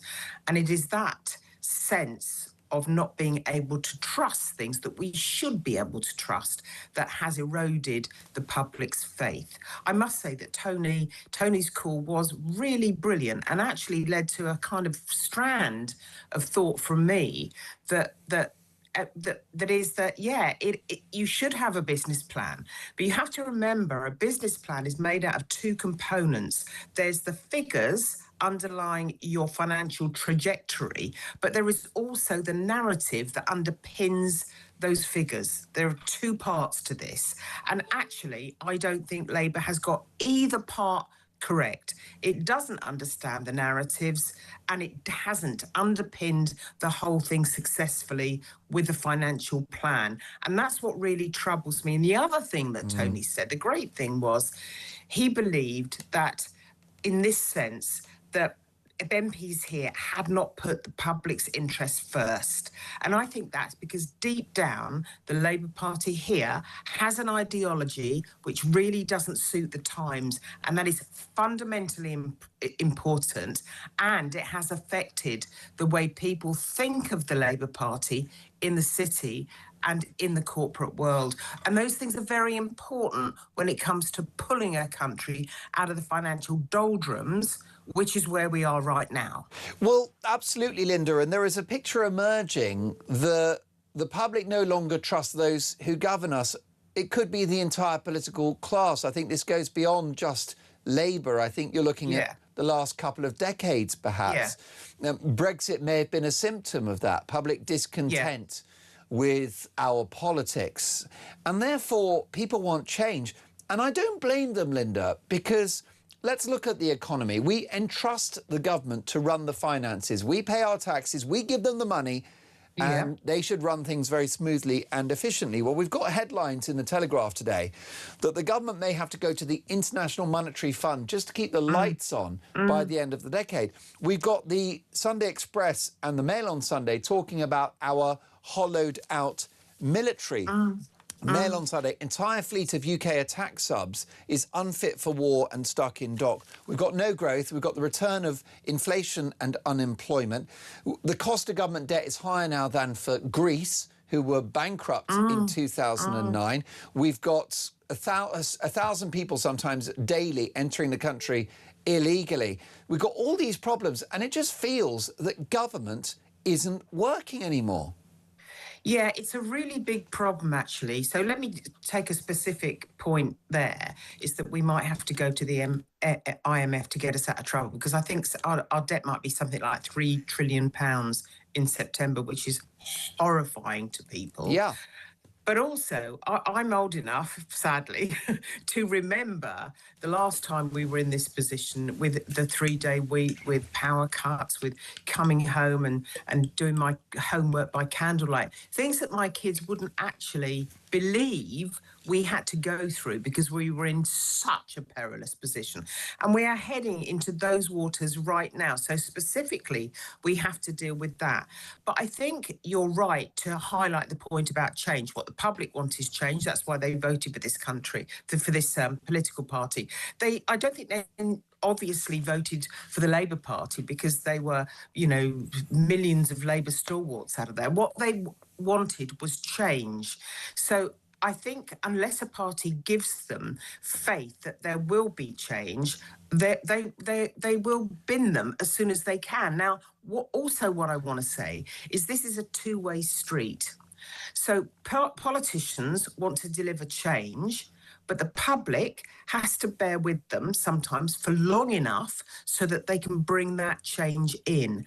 And unfortunately, we're living in a fast-moving society, often fed by social media, where we simply don't have what it takes to bite the bullet and actually get on with a bit of change. So we have to bear in mind, I'm not suggesting we bear with the Labour administration because I think they've gone down the wrong path, but whichever government comes in next, whichever combination of politicians we've got, we have to bear in mind that going through a really tough period will be unavoidable. And you mentioned the military. Well, actually, we have to start instituting our defence review because we do know that our military is in a very, very sorry state. Yep. And it has to be improved upon. Linda, am I simplifying things? Because you've got a brain the size of a planet, colossal experience as a communications advisor, former star of Sky News, Fleet Street legend. You've been there, you've got the T-shirt, which is amazing because you're still 37. I wish. But please tell me if I'm being tabloid and populist and over-simplistic. But do you not think that what we should be aiming for is cheap energy so that we can then have industrial output which generates national income and jobs, like make things again? Do you not think we should have border control where no one comes in illegally, at least as an aspiration? Sustainable legal immigration. Do you not think we should have a business-friendly environment so that companies can invest and hire people and then generate national income? Do you not think that we could have colourblind policing? Is all of this pie in the sky stuff here? Is this snake oil? Am I missing something? No, you've hit the nail on the head with each of those points, and you very clearly outlined them. The solutions are more complex, of course, but that is a very clear summation of where we are right now and what we have to do. We have to have energy, which is at least in part under our control. The situation in the Strait of Hormuz tells you that immediately, that we cannot go through being held to hostage again. Well, most definitely. So, Linda, look, you and I are going to sort it out. You're going to be my Chancellor, so don't worry about that. And Maria in Gloucestershire is Home Secretary. Good morning, Maria. If only, because you talk a lot of sense, Maria. Now, listen, Maria, the clock's against us. I don't want to get in trouble with the executive producer of the show, Phil Dave. Can I go quickly? So, yeah, I want you to have a go at Linda, because you're not happy. No, Linda, where are you getting your information from? Rob Kenyon actually works, and that man is working his backside off around Makerfield. He has been there so often, and he's been with Sarah Pumpkin, Richard Tice, Nigel Farage, Layla Cunningham, you name it, he's there all the time, and he's still got to work to feed his bloody family. Now, Maria, I love you, as you know. The line is terrible. Literally, Maria, I cannot hear much of that, but I'm going to translate with the clock against us, Linda. Maria has said, Linda, that this chap, the Reform candidate, Robert Kenyon, he's working full-time as a plumber whilst campaigning. All the big guns have been there campaigning with him, and he's been a really, really great candidate. So, Maria, not happy with your remarks? I don't think I made them. I think Graham made those remarks. Oh, fair enough. Well, in that case, you're forgiven. No, I didn't say that Mr. Kenyon wasn't working hard. I think he is working hard. And I know for a fact that Reform has sent key people up there. I am sure that that is happening. I am sure that Rob Kenyon is working very hard. I wasn't really discussing that at all. Right. I was saying that I thought that Andy Burnham was pulling ahead in the polls, and that, you know, could be for any number of reasons. We don't know. Well, what's inside just the minds briefly, of the constituents. calling a spade, Linda, do you think the kind of real man plumber gimmick hasn't paid off in the way it did for the Greens at Gorton and I Denton? don't even think that was a gimmick. I said weeks ago that was a strategy, and having a hyper-local, hard-working candidate, which Mr. Kenyon is, by the way, may be the answer. And for a long time we were on a knife edge, but no longer, I suspect. Linda, we love having you on the show. You're fabulous. Will you come back and see us soon? Absolutely. I love being on your show, Mark. Oh, my goodness. Listen to you. You've done it all. Queen of Fleet Street, of course, Sky News star, communications consultant, the brilliant Linda Jubilee. Thank you, Linda. Have an excellent Sunday, and we will speak soon. I love doing the candidate list, actually. I think I do it better than anyone else. What would help is if I found it. So we'll do that candidate list. Oh, there you go. I can scroll down. I got it on the screen. You see, Phil Dave, that's why we pay him a lot of money. He's on big bucks here at Talk, and let me tell you, he's worth every penny. Makerfield by-election candidates. Jake Austin, Liberal Democrats, Count Binface Party, Andy Burnham, Labour, Dan Clark, Libertarian Party, John Dyer, Independent, Ed Gemmell, Climate Party, Paul Gould, Independent, Alan Howling, Loud Hope, Official Monster Raving Loony Party, Robert Kenyon, Reform UK, Robert Pownall, Protect the Wild, Rebecca Shepherd, Restore Britain, Sarah Wakefield, Green Party, Peter Ward, Rejoin EU, Michael Winstanley, Conservative Party. I'm going to get breath back. Can we save Britain? Your call's next.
across the UK.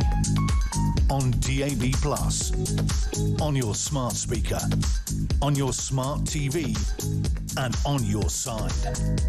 This is Talk.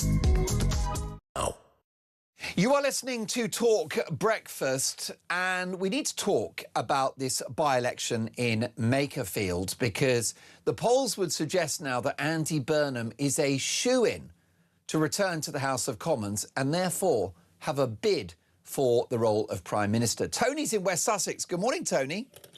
Good morning, young man. How are you? I'm very well, thank you for the young. Now, what do you think about this Reform UK, Makerfield?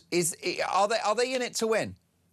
No, I don't think Reform really would want to win Makerfield. Interesting. I think I watched Question Time the other night, and I thought the candidate for Reform was very good, but he's very naive, and it's like throwing a lamb amongst the wolves on television. He was going to be eaten alive, and I think in some cases he was, but he seems a very genuine, very likeable, nice bloke.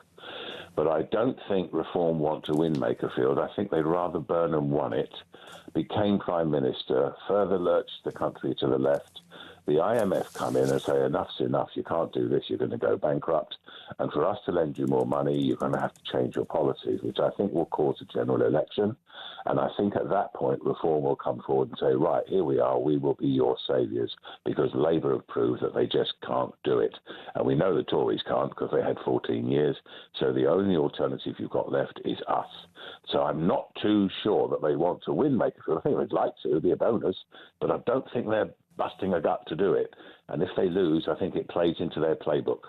Well, that's really fascinating. You would therefore agree, Tony, with Nigel Farage, who thinks there is a chance of some kind of economic crisis next year which could predicate a snap election.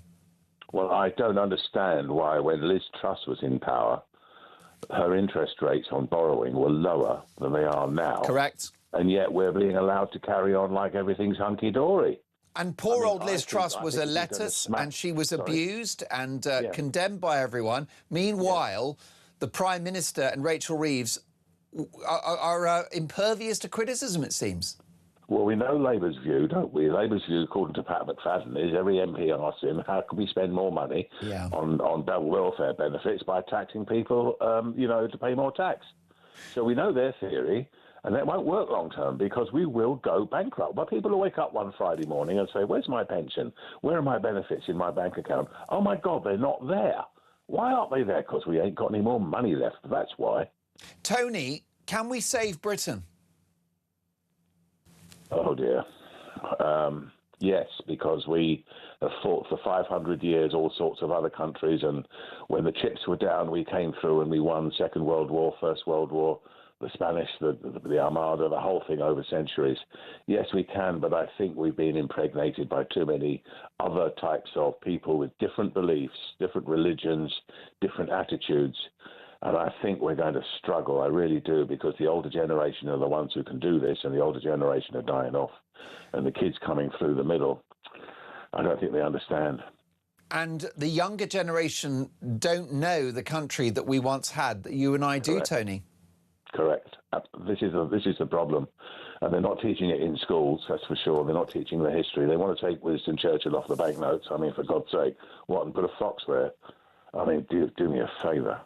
Most definitely. Tony, what a brilliant call. Have a lovely Sunday. I always appreciate your wise words. Big Ted is in Wolverhampton. Good morning, Ted. Good morning, mate. Top of the morning. Happy Sunday. What's happening in Wolverhampton this morning? Not a lot, mate. Are you off today? Well, yeah. Well, I suffer with. I'm ex-military. I suffer with PTSD, mate. Okay. Oh my goodness. How are you doing at the moment, Ted, with all of that? I'm doing very fine. But what I'm trying to say is, in between all this, is I do get the help I need. Okay. Yeah. But what I'm trying to say is benefits. People look at people on benefits. There's a reason for that. That's my parachute, okay? Yeah. And people do look at me and go, "Oh, you're." Now, what I'm trying to say is, right, this country it's in a mess, and yeah, what can I do about it, really? And I did 4 tours in Northern Ireland, right? Okay. Wow. And back in the day, and I'm going to say one more thing. If this doesn't upset anybody, any of you, go for it. No, what I will do, because, when I was in Northern Ireland, right, the only threat we had, obviously, and that was from the Republic and the Protestants and the Catholics. And just a thing, we can get on. The world's a beautiful place, okay? And sometimes when you're in the military, you have to be there, don't you? Does that make sense?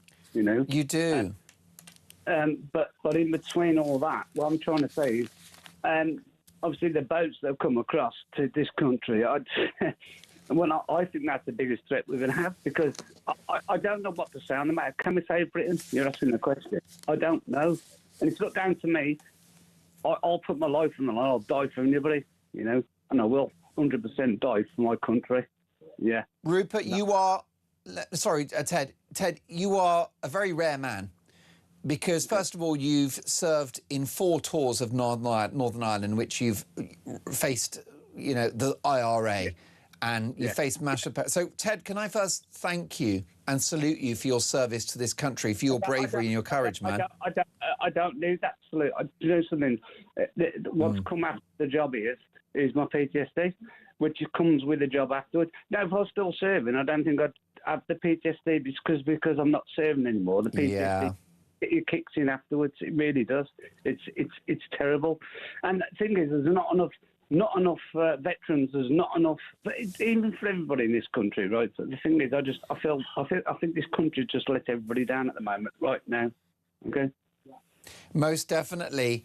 And before I let you go, Ted, can you just give us a sense of what that PTSD is like, or how it impacts your life on a daily basis, Ted? I'll tell you what it does. It's terrible, and I don't wish it on anybody. But it's basically very, very hard to function in a normal way. Yes. And the only reason that's happened is because of what you've been through serving this country. What I'm trying to say is, the government. What I'm trying to say is the government don't recognise the veterans anymore. They don't recognise anybody, and it's a shame. And it's a shame to everybody. Trust me, across the board. So I feel sorry for just the way the country's just so deflated right now. And how can we get it back? I know. And Ted, I've only got, I'm afraid, a couple of seconds. But what was your reaction to the Henry Novak murder and the police arresting him, handcuffing him as he lay dying? I think that's, I think it's all down to, so when I was in Northern Ireland, right, I used to serve with the RUC, but that was the RUC, now it's the police inside, right? So what I'm trying to say is, policing has gone downhill. Yeah. And the policing has gone down. I used to work with the... Yeah. So what I'm trying to say is, the policing from every level has just absolutely gone down, and this is why people are getting away with bad stuff. Back in the old day when I was serving, policing was policing, and I think we need to get the police service back. Not a service, we need to get a force back, and force involves the law. Ted, you are a wise man, and I'm honoured that you've called this show. And my heart goes out to you with your PTSD, which is absolutely debilitating.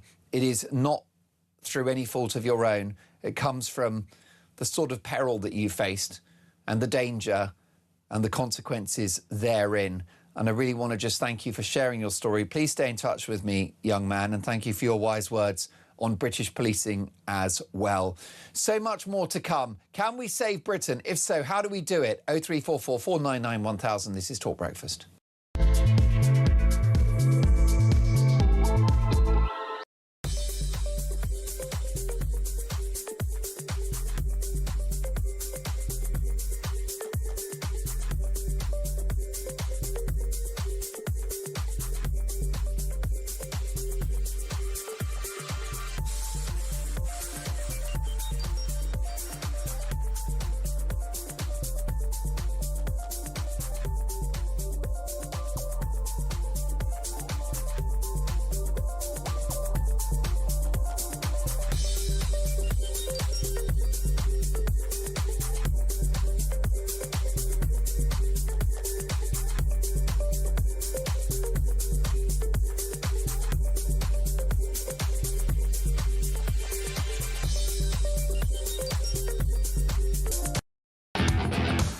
crown is facing its gravest test in decades, and the royalty from Talk is your front row seat.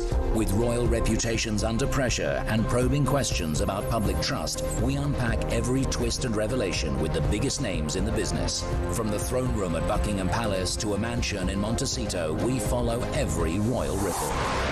Never miss a moment of The Crown in Crisis. Subscribe to The Royalty from Talk on the app or wherever you get your podcasts.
Across the UK, on DAB+, on your smart speaker, on your smart TV, and on your side. This is Talk. You are listening to Talk Breakfast. Mark Dolan with you until 10.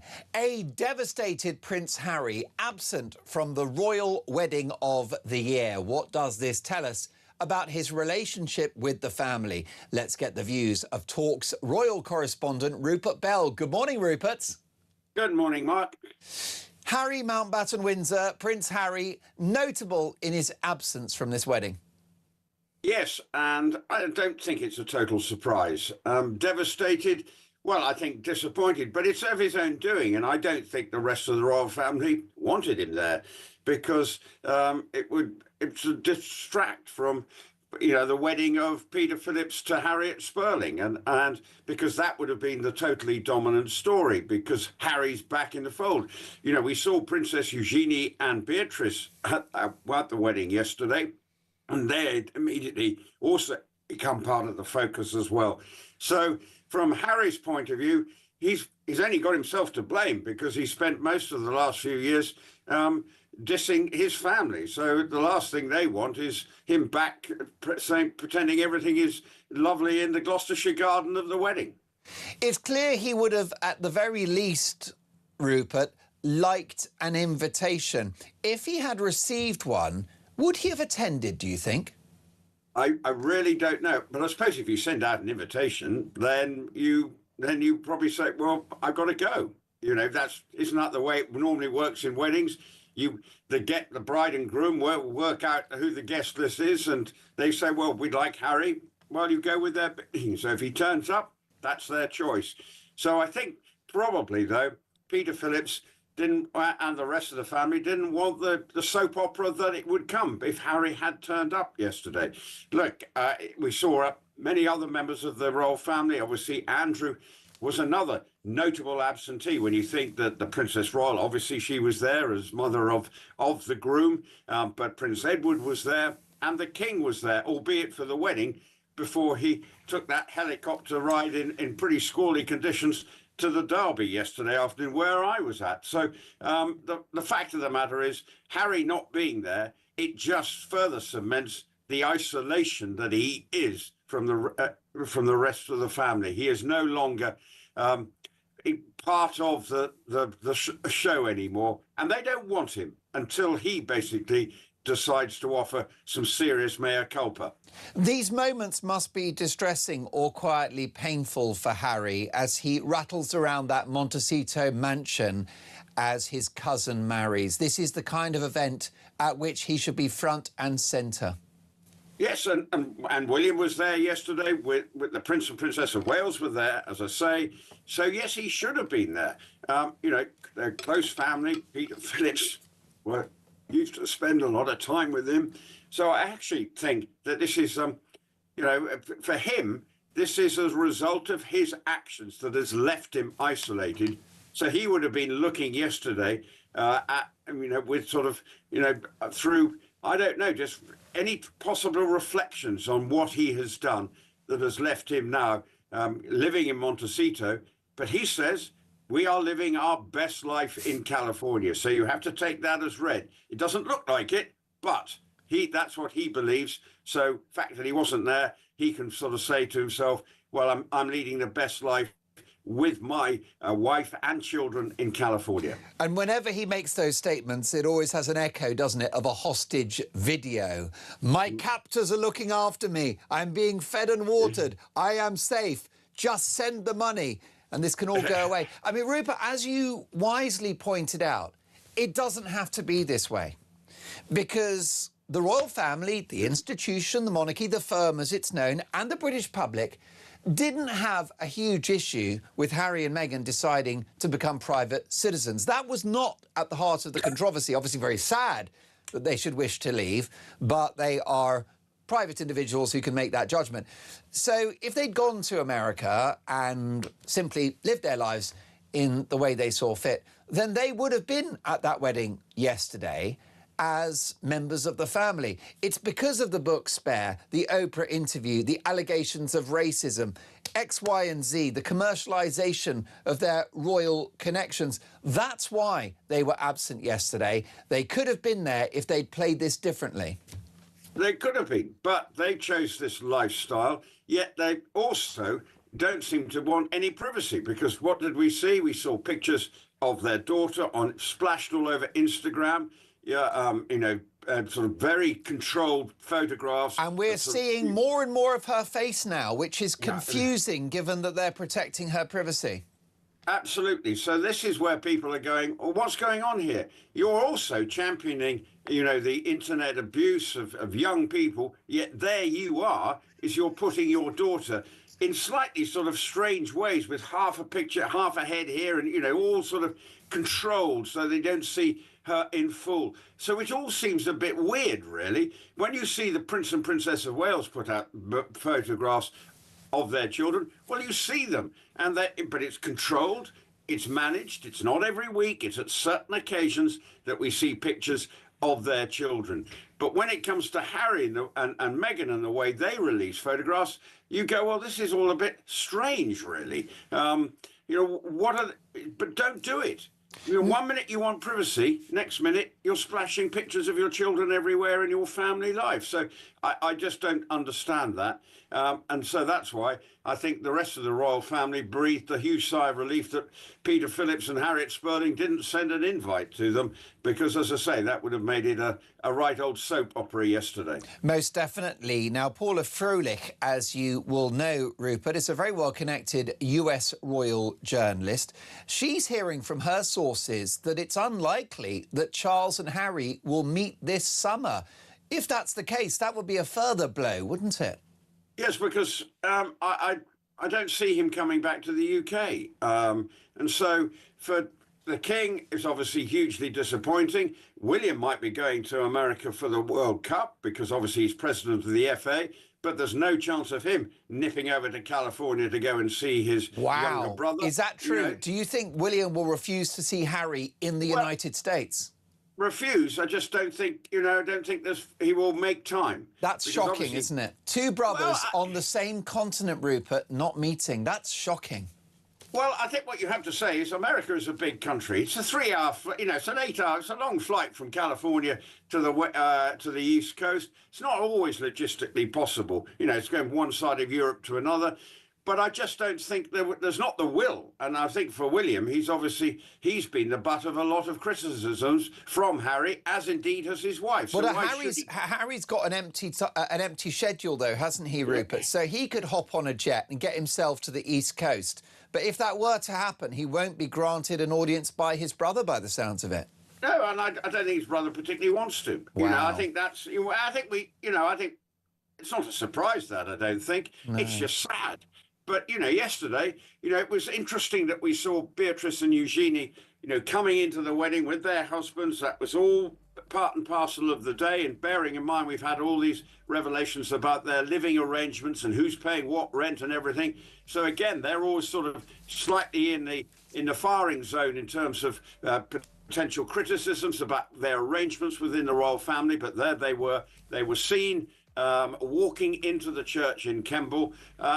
So that shows the royal family still value their friendship and their arrangement and treated them like other members. And that's what I think Harry has to accept, that he has created this difficulty. But it was good to see they were all there, you know, obviously from where we were. Okay. It was a Richard Day at Epsom. Can I just ask you, I hope Mrs. Dolan back Christmas Day yesterday, so you've been able to buy her a frock or something? No, unfortunately... We don't have your lucky judgment, I'm afraid, and the frock's on eBay already. There was royalty at the Epsom Derby yesterday, and it was Rupert Bell. Rupert will...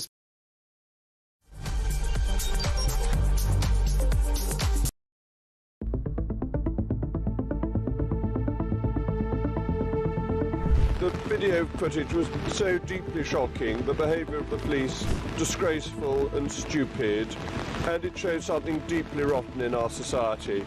Enough of anti-white prejudice. A promotion of the idea that white lives matter just as much as black lives. Nigel Farage said today it should be white lives matter. Are you making the same point? It should be everyone matters. And when you hear Henry's faltering voice, losing its tone, losing its volume as his life ebbs away, you're not going to say, I don't think so, mate. And when somebody tells you they've been stabbed, your first job as a police officer is the preservation of life. Henry was pulled across the gravel, his hands forced behind his back, and he was placed in handcuffs. Instead of being treated as a dying victim, police formally arrested Henry for assault and read him his rights. That was the last thing he heard. I do want to address the Henry Novak case and what has happened since I was on air yesterday. Because after his son's murderer was sentenced on Monday, Mark Novak said of his son, "We do not want his death to be used to create further division, hatred or tension. We want his story to help make our streets safer for everyone." Since then, Nigel Farage, the Tories and pretty much everyone else, people like me, we're all being accused of stoking that very division, hatred and tension that Mark Novak talked about. If the public lose trust in being treated fairly by the police, can he take some action, end this divisive practice of two-tier policing and make sure that all British citizens are treated the same? Mr. Speaker, I don't believe there's two-tier policing in this country. His response has been to appeal for rage. Rage. That's his response to a father who's lost his son and asked for that not to happen. Exploiting this tragedy to create grievance and division would be wrong in any circumstances, but to do it when the family are expressly saying, please don't, is unforgivable.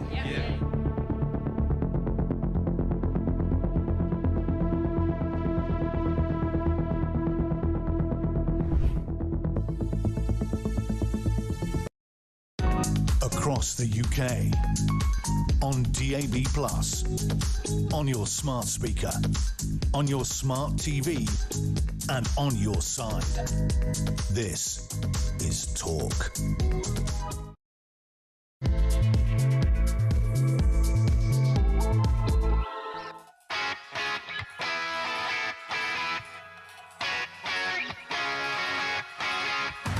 Three minutes past 8.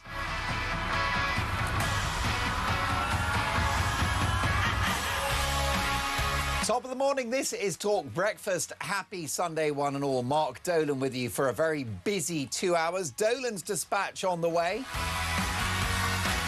But breaking this morning, it is war. Keir Starmer will fight a leadership election against Andy Burnham if Burnham wins the Makerfield by-election. The Prime Minister's message is clear: I am here to stay.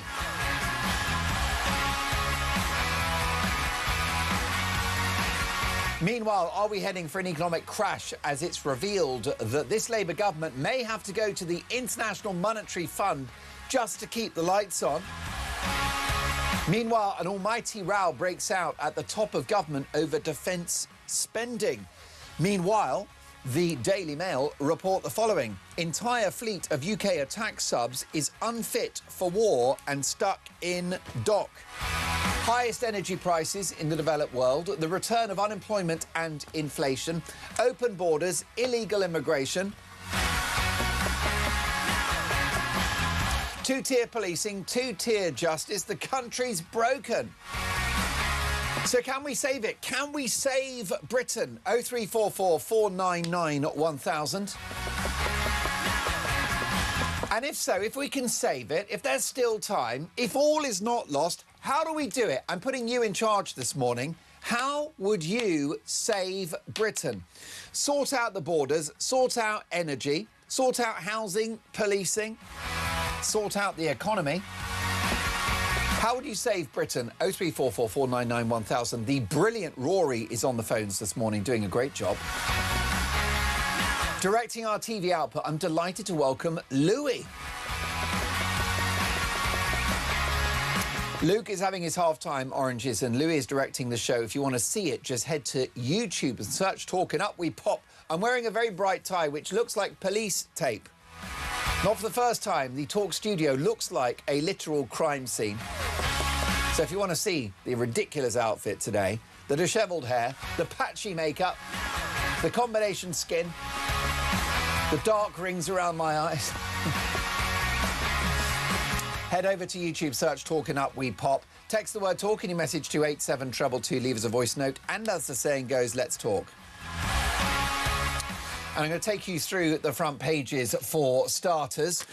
The Sunday Mirror, Reform exclusive. Nothing to see here. Farage's 700k beach house revamp after £5 million gift. Nigel Farage is planning to splash out up to 700 grand to renovate his seaside pad after pocketing a £5 million gift from his Thai-based crypto billionaire pal. The Grand Designs style revamp of the property in Greatstone in Kent comes as the Reform leader is probed over the undeclared security cash from Christopher Harborne. Labour's chair, Anna Turley, said Nigel Farage needs to be open as to whether any of it has gone towards private property investments. It's quite clear that Farage is a wealthy man, and it's quite clear that that £5 million, which is a huge amount of money, came before he was in politics and before he was the leader of Reform UK.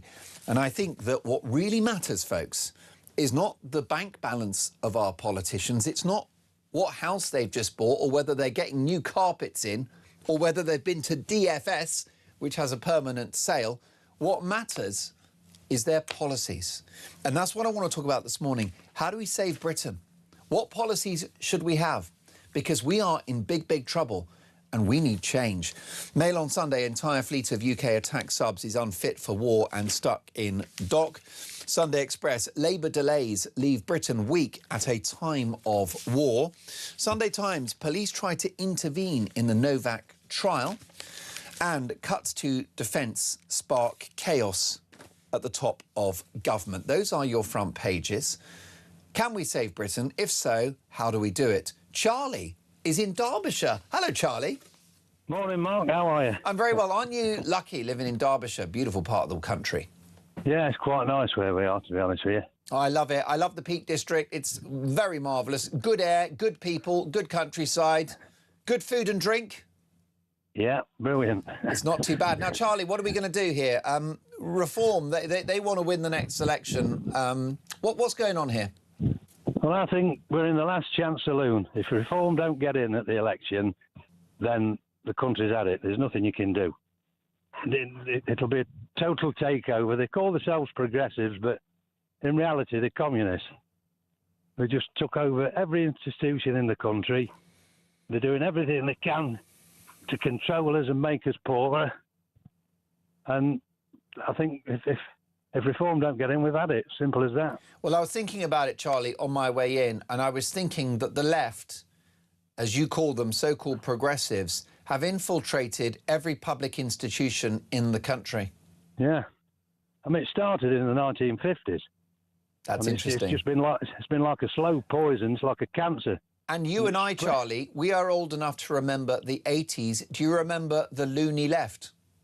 Well, I'm 75. There you so go. I can remember it all. 50s, 60s, 70s. Unions. I mean, the unions killed the British car industry, Red Robbo. Yeah. There's loads of examples you can point to. Closed shops. And it's just gone. I mean, why did the Labour Party always sing, we'll keep the red flag flying here?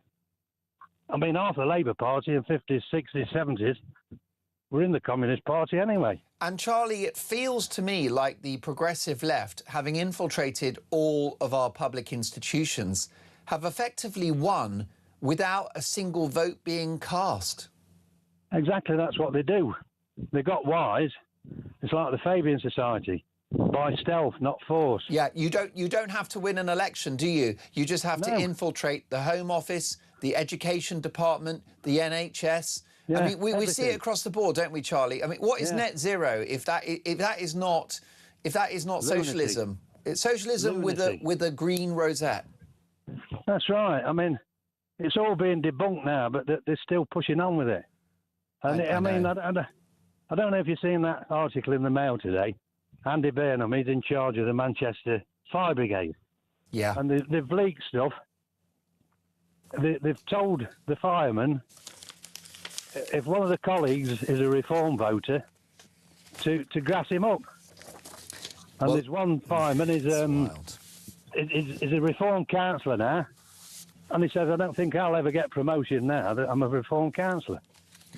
I'm glad you mentioned that story. Firefighters who support Reform UK have been cautioned over their views by bosses under the command of Labour leadership hopeful Andy Burnham. Senior figures at Manchester's Fire and Rescue Service said they've had words with employees who backed the party, saying it was a cause for concern. Charlie, that's a party that accrued around 5 million votes at the last election and will probably win the next election, but apparently they're troublesome or problematic. Well, I'll be honest with you. If Reform don't get in this country, you might as well shut up shop and go home. You've had it. I mean, you've got new gas-fired power stations. They're 30% more efficient than the old ones. There you why go. don't we build them? I mean, I used to work in power generation. I know it from top to bottom. I mean, your windmills, they produce about 3 megawatts, which is no. Each windmill costs about £24,000 a year in maintenance. You've just shut Ratcliffe, which had a desalination plant, sulphur plant. Yeah. So it didn't let any emissions out. It produced 2,000 megawatts an hour. You need 570 windmills to produce what that one power station were producing. Charlie, it's insanity. Yeah, in Germany. They're building new coal-fired power stations. They are.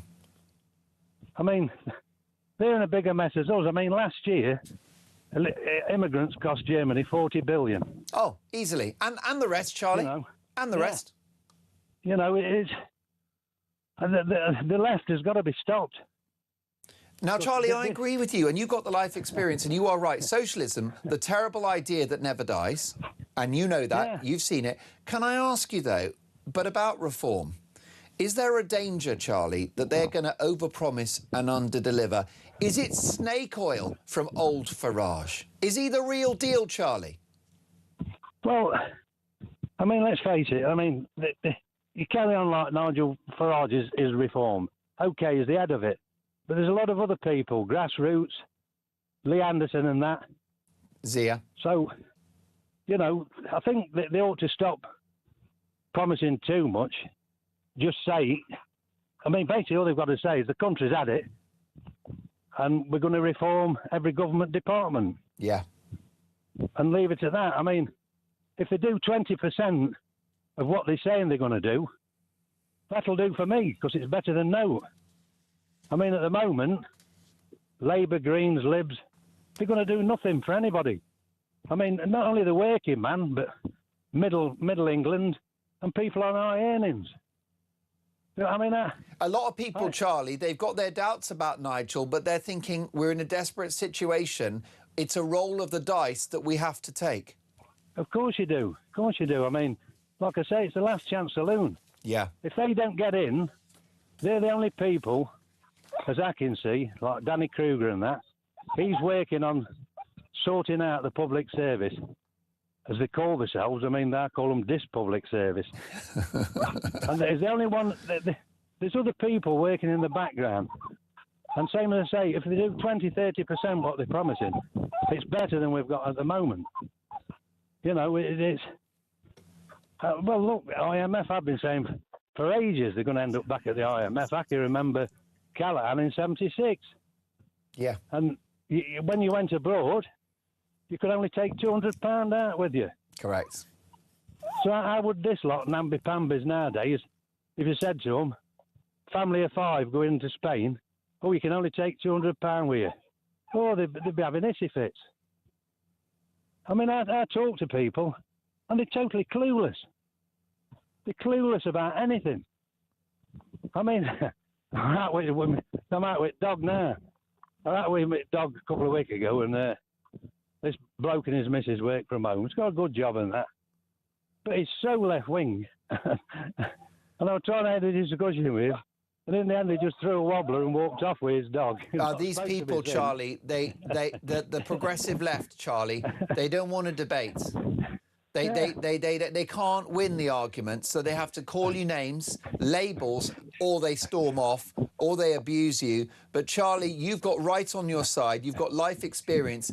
I've got to say, I really appreciate your call, because I think you speak for many of my viewers and listeners. Look after that dog of yours, and let's see what happens at the next election. Charlie will speak soon. Pete is in Gloucester. Now, Pete, I'm so glad you've called, because I had Peter Blexley on the other day, your namesake. Peter Blexley is a retired Met detective, as you know, Pete.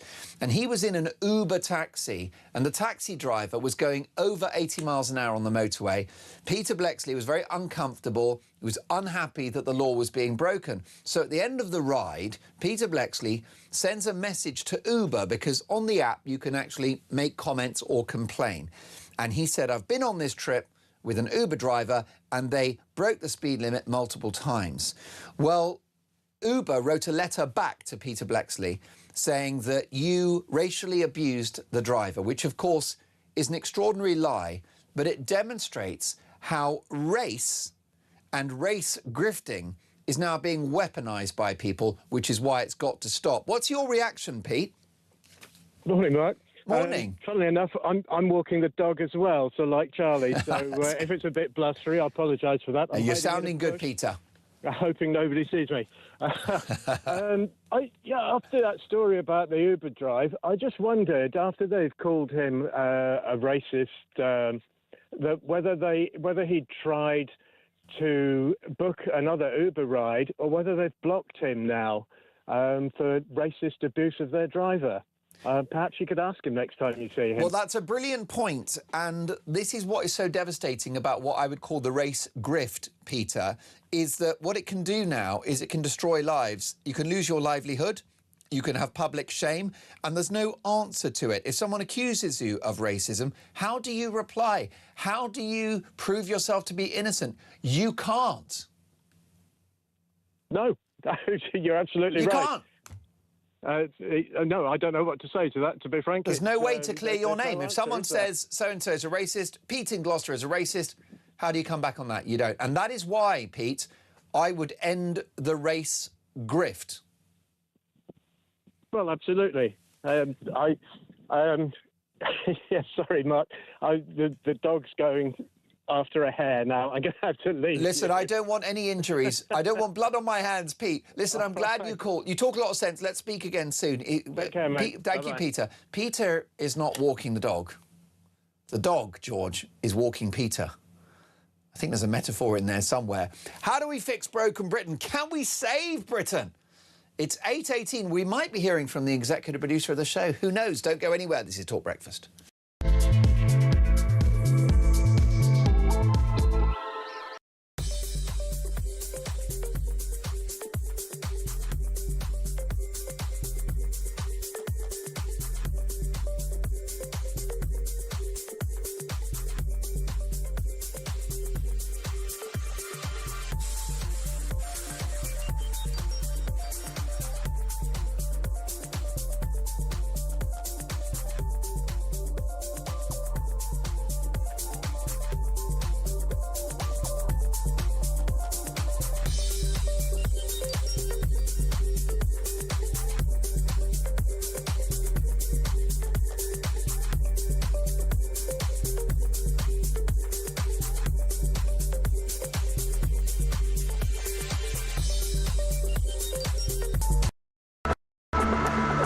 crown is facing its gravest test in decades, and the royalty from Talk is your front row seat.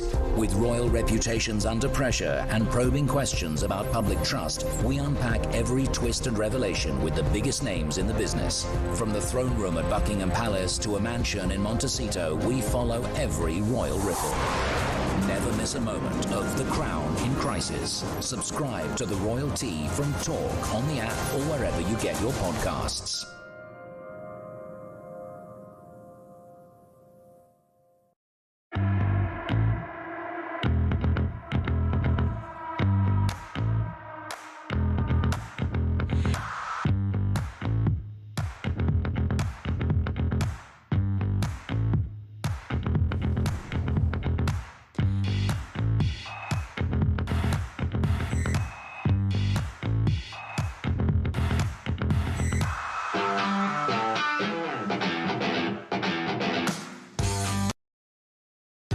Across the UK, on DAB+, on your smart speaker, on your smart TV, and on your side. This is Talk. You are listening to Talk Breakfast. It is 8:20 a.m. Dolan's dispatch in exactly 40 minutes' time at 9 a.m. How would you save Britain? More of your calls shortly. Live in the studio, the executive producer of the show and also star commentator here at Talk and presenter as well, Phil Dave. Good morning, Phil. Oh, good morning, Mark. Fancy seeing you here, this side of the glass. So great to have you. And I think that Peter Bleksley's story is significant. If you're just joining us, former police officer, a Met detective, who's in an Uber taxi. The driver is breaking the law. He's doing 82, 83 miles an hour. Peter Bleksley's uncomfortable. He doesn't want to travel in a car that quickly. And as an ex-cop, he's not too keen on breaking the law. He messages Uber. They reply that Peter's been racist to the driver. We've got to stop this race grift. It is dangerous. Oh, totally and honestly, I think the only way we're ever going to get a grip on this is if we actually pay no attention to when people cry the race card, but I'm not actually surprised they do, because if you look at how over the successive years we have encouraged people to be divided by either the colour of their skin, their religious background, their sexuality, all of this, and then we're telling certain groups, if you are told to do something you don't like, therefore you might be being racially abused or someone might be being homophobic towards you. All of this nonsense has to stop. And I'm afraid it's just like part of the oldest rule of the world, which is, of course, divide and conquer. They're trying to divide us into categories and pitch us against each other. It's nonsense. Definitely. Well, it is nonsense. And the reason why it's dangerous is because Peter Bleksley, for example, with that sort of false allegation, that could be very damaging to him. As an earlier caller said, would Uber cancel his account because of this unfounded allegation? You know, we won't be taking you as a passenger anymore. Is it something that in a workplace, if it was a false allegation, could end a career and someone's livelihood? And then, of course, we've absolutely seen that happen. Well, there you go. We've absolutely seen it. I mean, I will say that in the absence of anyone from Uber to be able to answer that one way or another, we don't know. And sure, Peter hasn't said that that's what's happened to him. But it certainly wouldn't surprise me if, because of everything that sort of goes on in this bizarre world we live in now, that they were to turn around and say, we think that we've got to take the word of a driver who feels that you've racially abused him, and that's enough action now to say you can't use our service again. But with what proof, you know? I mean, it's literally one person's word against another. And as we saw, literally, with Henry's case recently, the fact that sort of it's just someone's word against another, and as soon as you mention the word race or racist or racism, that's it, you're believed. And there's almost like sort of no coming back from it. It's just bizarre. Well, that's why, whilst we talk about the inconvenience for Peter of being in a speeding taxi and a ridiculous response regarding racism, whether it's job opportunities that are lost because of a politically incorrect remark you made in the office, or whether it's an 18-year-old bleeding out of his own body who says, I've been stabbed, I can't breathe, and isn't believed because he's white. Well, yes, that's what it boils down to. Then you have a problem. And at that point, it's actually dangerous. It's more than just inconvenient and annoying and triggering. It's actually dangerous. Well, the irony is it's racist.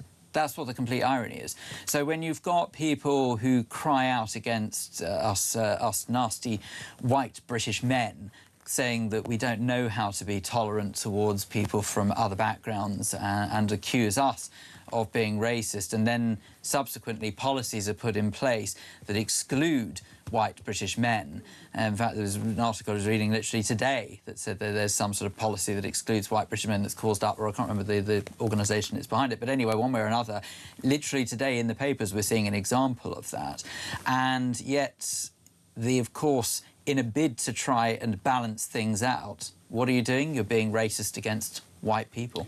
And of course, this anti-racist nonsense is very selective, because we had the weekly so-called peace marches, which were a festival of racism towards Jewish people. No, absolutely. But that was fine.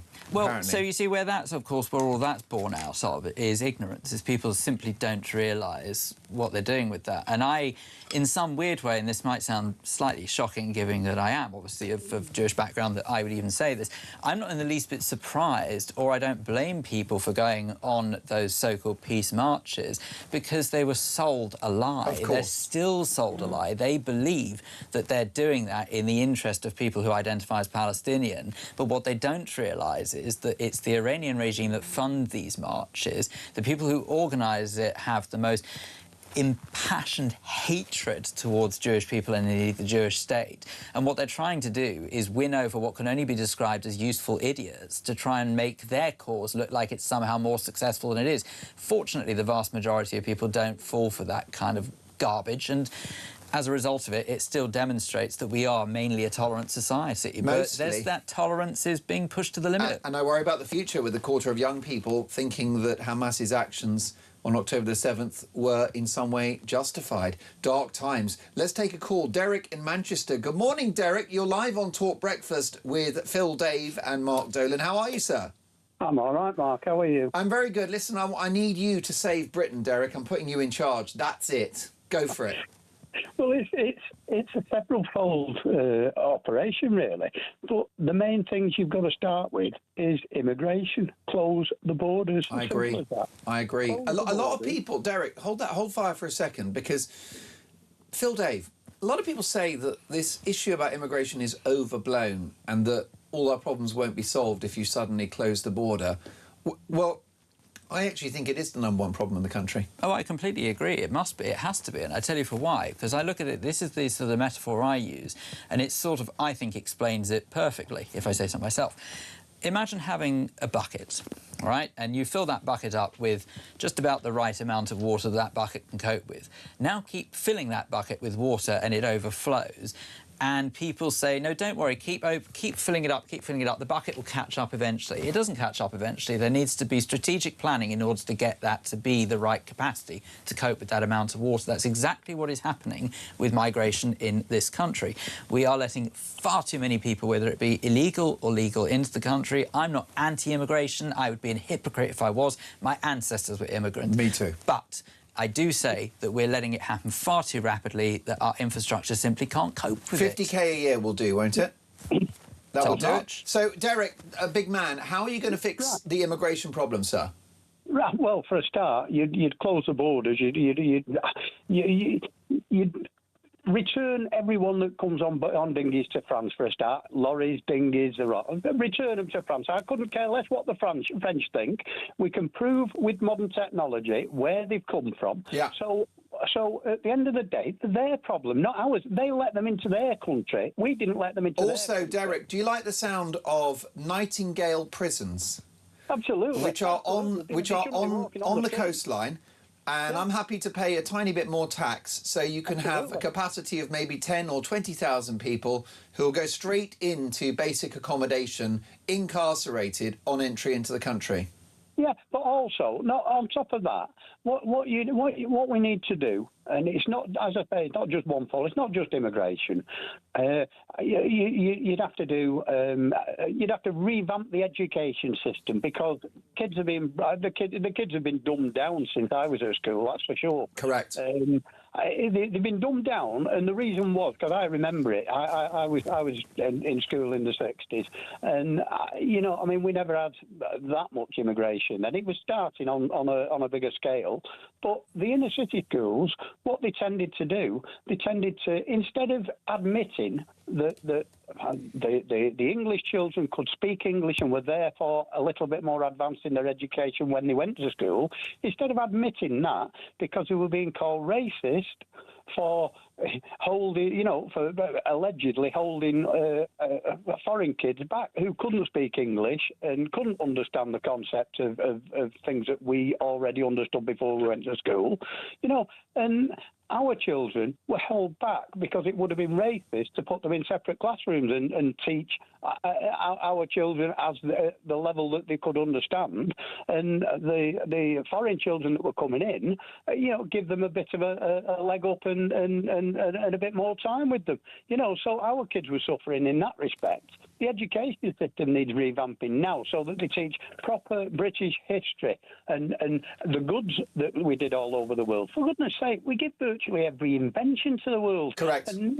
now we're so ashamed of ourselves that, you know, I mean, I think when we go abroad now, we tend to pretend we're not British because of the hatred that's leveled towards us for supposed alleged crimes that we've done. You know, we didn't do any more crimes than anyone else. In fact, I don't think any country we went to, we left it in a worse state than it is now. Derek, we've still got engineering. Listen, that will be going some, Derek, but I think that might be the best call you've ever made to this network. Well, the other thing is... He's on a roll. Instead of welfare, we need to be looking at workfare. Oh, I love that. I mean, there's so many jobs in this country that could be done. There's so many jobs that could be done. Derek, I agree. All over the street. Because there's no point saying... everywhere. Yeah, there's no point... Derek, briefly, there's no point, is there, telling people to come off benefits if there is no job to go to? Absolutely. And I've had lots of callers... And they've said, look, I've got an 18-year-old kid. He's left school. He's a great lad. He can't even get a job pulling pints. So you need to have the jobs to go to. And your idea is workfare to replace welfare. Absolutely, and then obviously that's not a good. And plus, you know, I mean, you bring all the old engineers out of retirement, for goodness sake, and have them teaching kids proper skills. Reindustrialise the country, make us self-sufficient again. Because if we had a war now, I'm afraid we've lost it straight away before we start. Because we'd have to be buying goods off the people that we're fighting. Yeah. No, and Derek, I really appreciate that call. You're on fire this morning, and Derek's right to mention, by the way, the so-called British Empire in our sort of colonial past. A report came out yesterday demonstrating that every country that had been colonised is markedly richer than the ones that hadn't. Of course they are. Of course slavery was bad, but what came with it alongside our sort of empirical rampage was infrastructure in the third world, parliamentary representative democracy, the rule of law, the idea of a judiciary which has been copied across multiple nations. The list goes on. I would love to see what all of these countries that allegedly we colonised and ruined would look like now had we not have colonised them. Ethiopia. I'm so sick of people just putting Britain down all the time. The British Empire was phenomenal for the vast majority of the world, and the benefits that people take for granted in this day and age was thanks to the so-called colonisation that people hate. Which is why the English are loved in India. Absolutely. Go figure. Which is why we have a community of nations called the Commonwealth. What kind of tyrannical empire was it in which the participants, the victims, chose to become a family, a club that would stick together and have sporting championships, trade deals and diplomatic relations? Well, I don't think they'd be allowed to be put on an even footing if they were truly colonised. Why would we create this empire? Why would we create this Commonwealth if indeed we had colonised these countries and said, no, we're in charge of you, you're not allowed to be as good as we are? Which country would choose to participate in the German Empire, I wonder? Yeah. Austria at best, right? Maybe. I can't say I've given that one much thought. Listen, you came in this morning, you worked your magic. That's your question today. How would you save Britain? Oh, thank you, yes. And it's the topic of today's Dolan's Dispatch. Just briefly, if you can, because I know you're going to get back to the hot seat. Although I will say Porrick, as executive producer, has done a very good job. I know, he's doing quite well. Can I go home now? I think he's done better. Oh, OK. Well, there you go. I might go for a lie down. is he's got a quiet authority. Yes. Yeah. I agree. He's got something. I wouldn't get on the wrong side of it. Dolan's dispatch. I'm just going to be saying how hard can it be to run a country that we entrust people with our taxes. So why can't they balance the books? Why can't we have border control? That's so basic. Why can't we have colourblind policing? Why can't we have cheap energy because we've got loads of oil and gas on our own shores? Am I missing something here? Am I the victim of sort of populist thinking? Is it snake oil to say that this should be better than it is? Well, I believe that the biggest problem with politics can be summed up in one simple sentence, and that is that we have put egos above experience. Wow, that'll do it. We don't do that here on Talk. My thanks to the executive producer of the show, Phil Dave, and the co-executive producer, Porrick, who's now going to put in a little bit extra on that invoice. I've been fired. Worth every penny. Folks, lots more to come. We've got BBC radio legend Alex Dyke live in the studio. How would you save Britain? Your call's next.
Across the UK, on DAB+, on your smart speaker, on your smart TV, and on your side. This is Talk.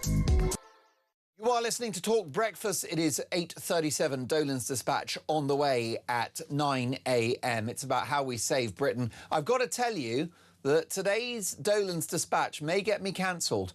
Good. Price worth paying. Live in the studio, the man that will replace me and will be far better is BBC radio legend Alex Dyke. Hello, Alex. Good morning, Mark. You've been on this medium for decades. You know your way around a radio studio. I certainly do. And listen, I'm so excited to have you here. We're having this conversation about the country because I'm just worried that I'm oversimplifying. But I look at it and I see that we have a border and I don't understand why that's not being policed. I look at the energy cost, highest in the developed world. We've got so much oil and gas on our own shores. I don't understand why we have two-tier policing when you should surely just catch the bad guys and lock them up. Am I missing something here? No, you're not. And, you know, often the conversations get political on stations like this, and it's usually just the left or the right. But this is just common sense. Everything you've talked about is common sense. I was stood at Heathrow in a queue only a couple of months ago, coming back from the United States, thinking, what am I doing in a queue with this paperwork, and I've got my fingerprints and all of that. I've got my phone on me, I've got my passport on me. I'm queuing up, I'm being patient, I'm with hundreds of other people. In the meantime, there are people coming in on boats with no passports, no phones.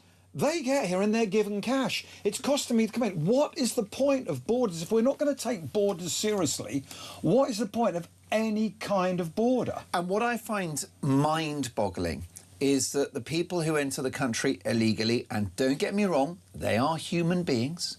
They're probably doing what you and I and any number of viewers and listeners would do, which is seek a better life. Not going to condemn them, but we have a system that lets them enter the country illegally, and they have not just money and accommodation, but freedom. I find it extraordinary, mind-boggling that these folk are accommodated in our communities and wander the streets on a daily basis. I honestly think I'm living in a parallel universe. Wander is a very good word, because we know that most of the people, maybe 95% of the people coming in on those boats, are young men of what we have now coined this phrase of a fighting age. What are they doing? Most of them haven't got work, so they are wandering around aimlessly. Now, what happens when young men wander around aimlessly? It usually ends in trouble. I mean, I remember being a teenage boy. I remember the mischief we got up to, and I was a law-abiding citizen, but we still got up to mischief. So if you're in a strange country, you feel the people in the country don't really want you here, and you're aimlessly wandering around, it's going to end in trouble. That's just common sense. And what you've said today, I agree with everything that you've brought up. You can't just hose the NHS down with cash. You've got to run it properly. You've got to sort out management. We've got to get our borders back. Everything you've said, it's not about left or right. It's about being right and common sense. I love that. And focus on policy, not personality. Neil is in Buckinghamshire, which is one of the home counties, and let me tell you, one of my favourite. Good morning, Neil. Morning, Mark. How you doing? Very well. Bucks is lovely, isn't it? It is. I mean, luckily I don't have the same problems we have in London, so yes. No, yes, not yet, Neil. Not yet, Neil, let me tell you. Well, the thing is, I think if they started to come to the countryside, we will grab arms, I think. I think you might need to take up arms. Neil, lovely to have you on Talk Breakfast. You are live with BBC Radio legend Alex Dyke. What are your thoughts? How do we save Britain? Well, the first thing you've got to do, you've got to trim down the civil service. That's the biggest thing, because with the best will in the world, even if Nigel Farage becomes Prime Minister, he's going to hit the civil service. So he has to trim that down for a start, put business people in to get the country making money. The country will never get better until we start making money, because then you can put it into the armed forces, you get businesses, you can cut the welfare because there'll be more jobs, and then you get rid of that stupid net zero. There's billions of money saving there. Put it into the economy, put it into the NHS, proper management in the NHS, get rid of everyone that's doing it now, because they are basically wasting money. I mean, that is the biggest problem, is wasting money in the country. Alex? I tell you, I totally agree. The other thing we should do is we should dramatically cut our foreign aid and put that money back into policing our streets and into armed forces. And if I could be so bold, Mark, something else that would help Britain is there are two words that really, really irritate me now.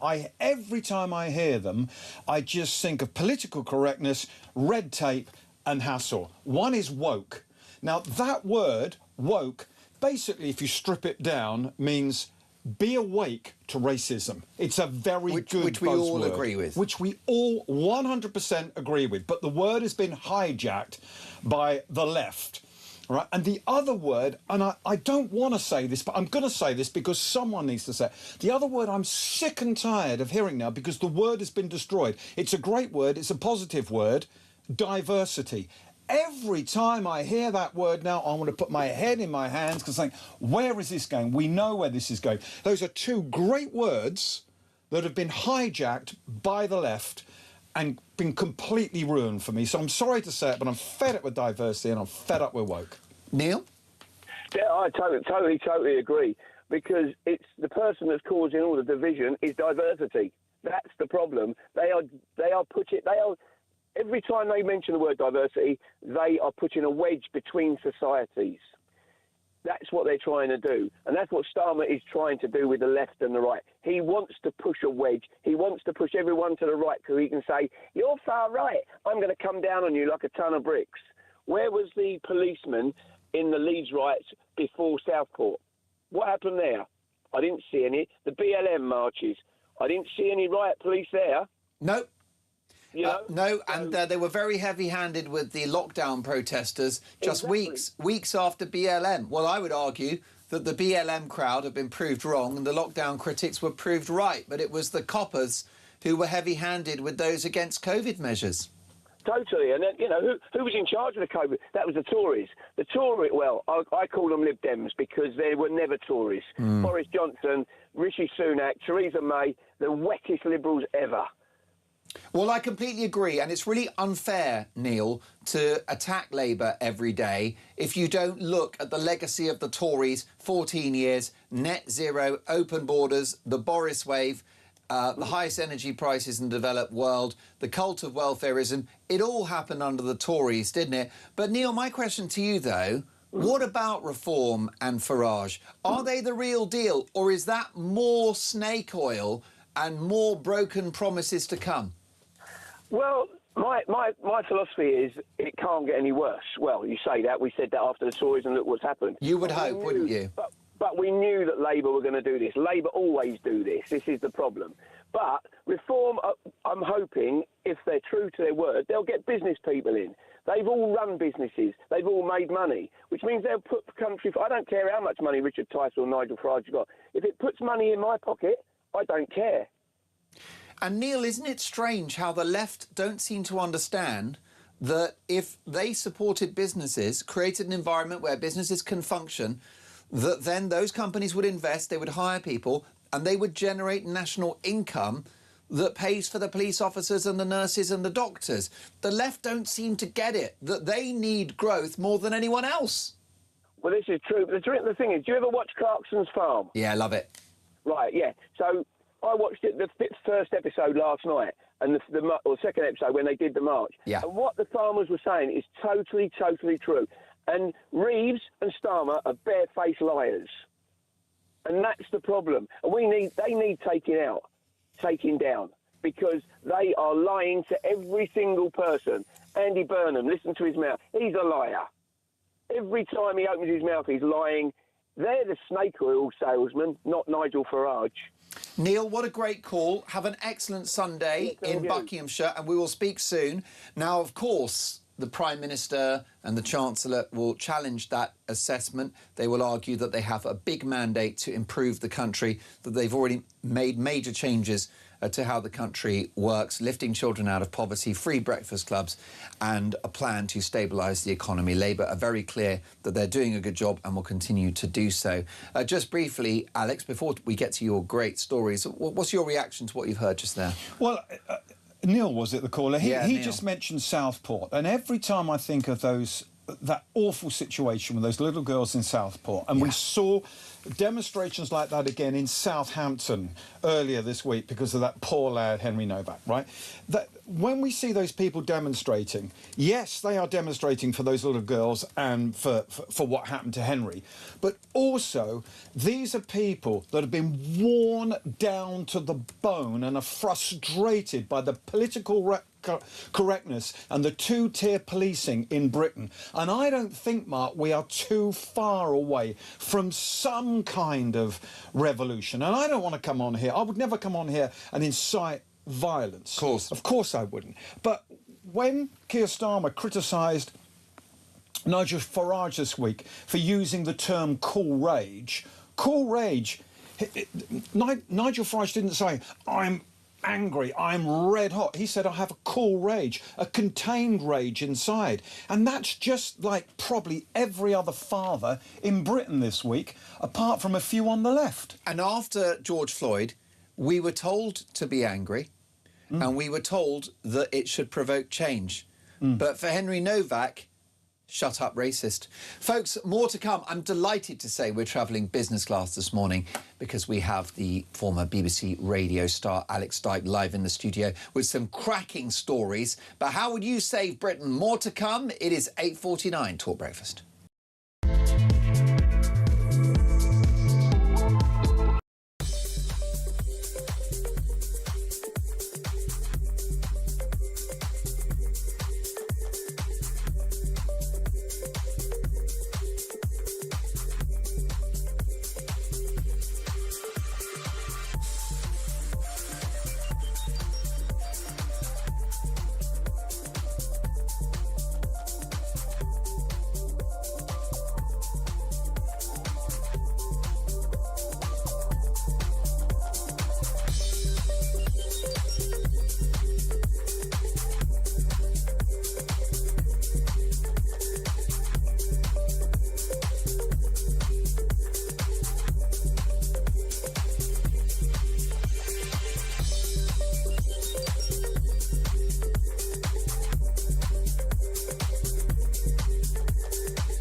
Is facing its gravest test in decades, and the royalty from Talk is your front row seat. With royal reputations under pressure and probing questions about public trust, we unpack every twist and revelation with the biggest names in the business. From the throne room at Buckingham Palace to a mansion in Montecito, we follow every royal ripple. Never miss a moment of The Crown in crisis. Subscribe to the royalty from Talk on the app or wherever you get your podcasts.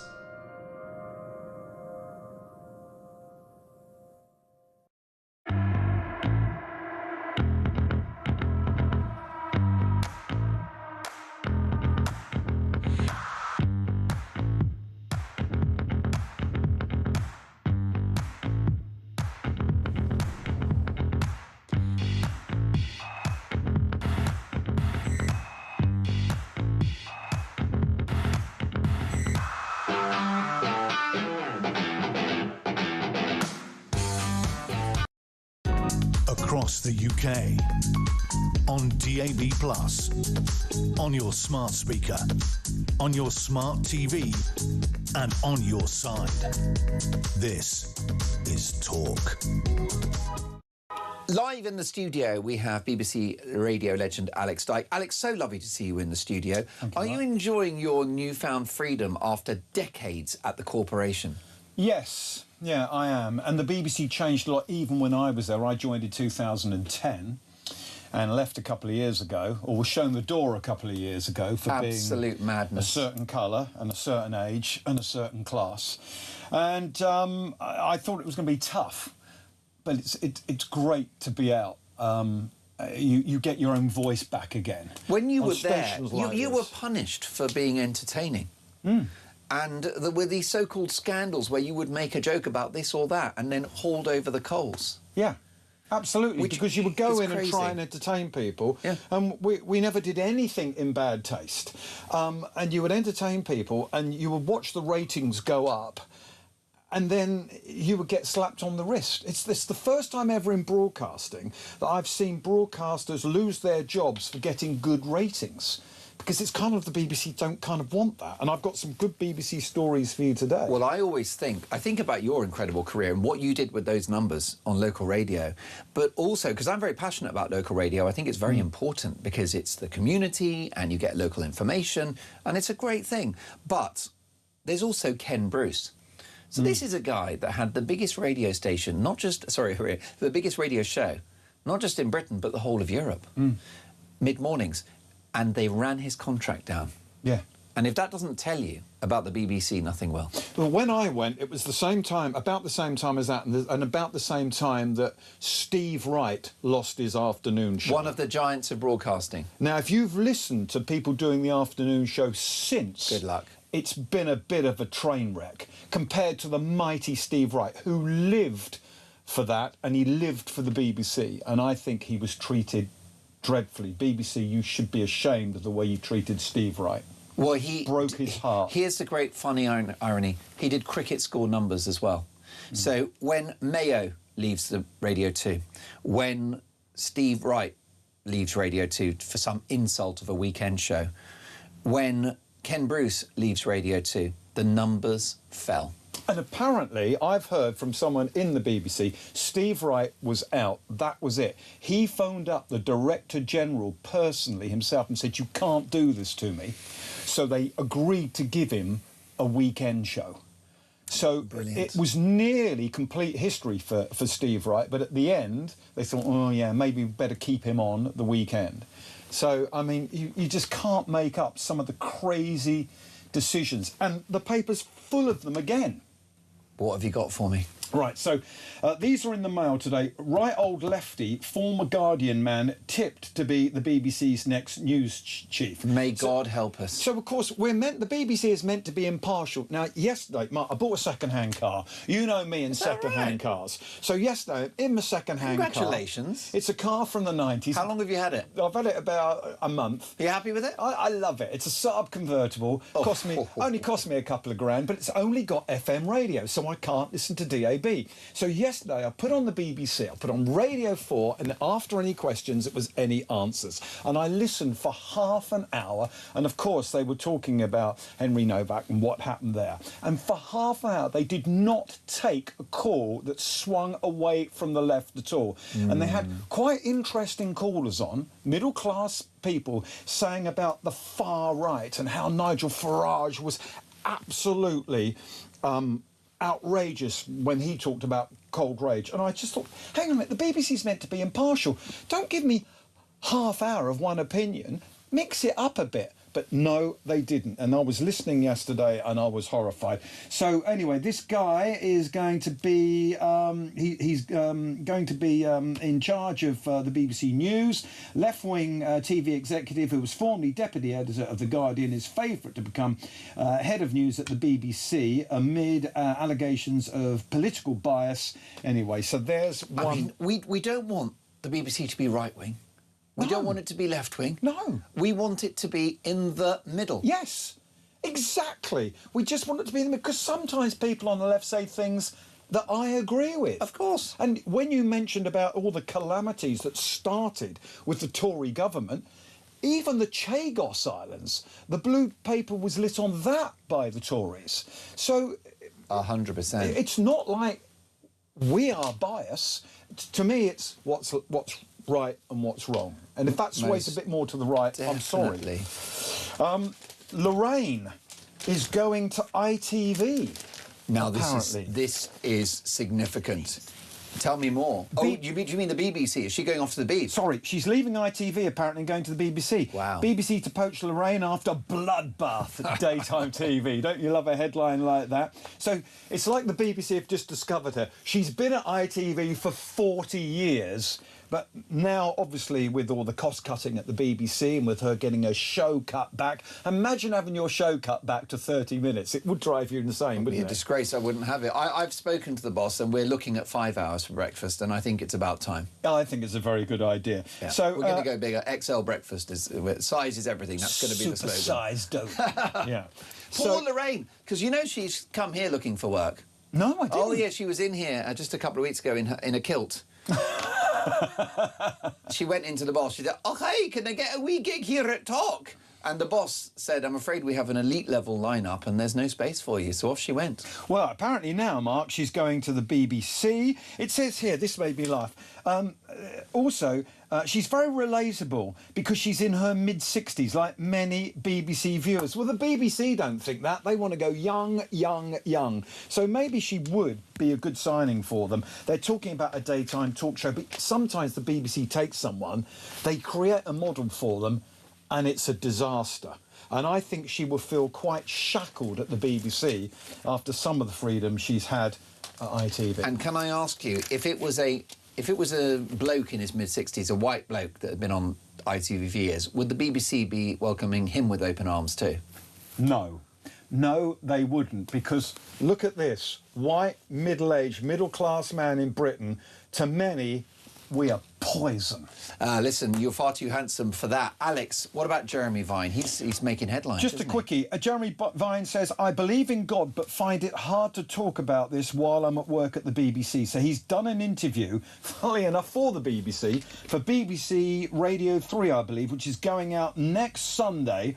He says that, yeah, I do believe in God, but whilst I'm at work at the BBC, I don't talk about it within the BBC buildings in case it's seen as contentious. Pretty ridiculous. That tells you everything you need to know. Absolutely.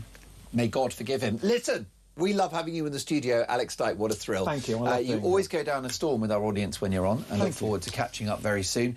The brilliant Alex Dyke. Folks, Dolan's dispatch is on the way. How would you save Britain? How do we sort it out? The border, net zero, two-tier policing, a divided society, an economy in the red. How will you fix it? I've got my blueprint next. 0344 499 1000. We've got a Knight of the Realm in the next hour, Sir Michael Fabricant as well, plus a full switchboard. All about your opinions next. Don't go anywhere.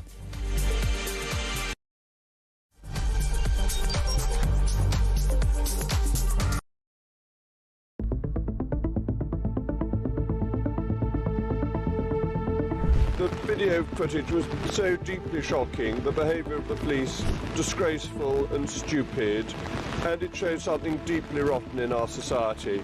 Enough of anti-white prejudice.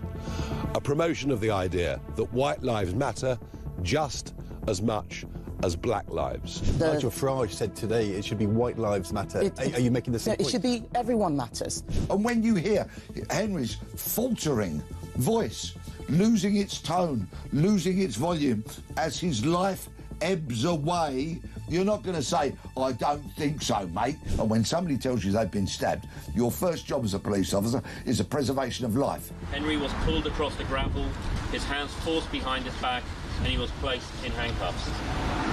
Instead of being treated as a dying victim, police formally arrested Henry for assault and read him his rights.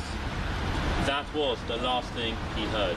I do want to address the Henry Novak case and what has happened since I was on air yesterday. Because after his son's murderer was sentenced on Monday, Mark Novak said of his son, "We do not want his death to be used to create further division, hatred or tension. We want his story to help make our streets safer for everyone."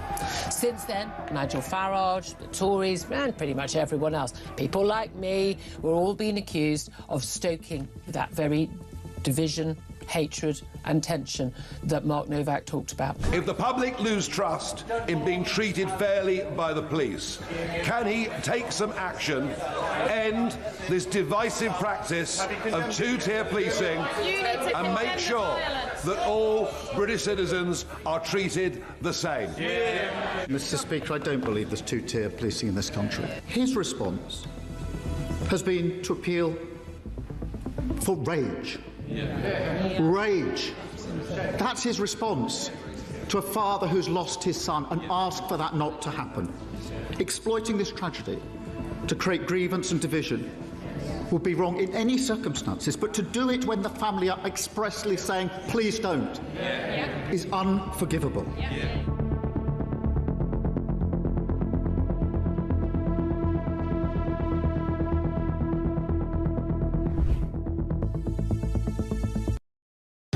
Across the UK, on DAB+, on your smart speaker, on your smart TV, and on your side.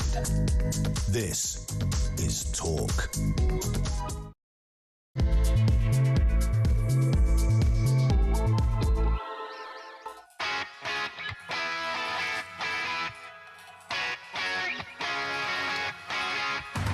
Three minutes past 9.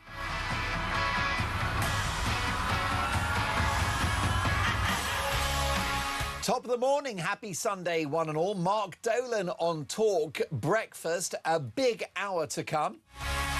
It's war. Keir Starmer will fight a leadership election against Andy Burnham. Should Burnham win the Makerfield by-election, the Prime Minister's message is very clear. I'm here to stay.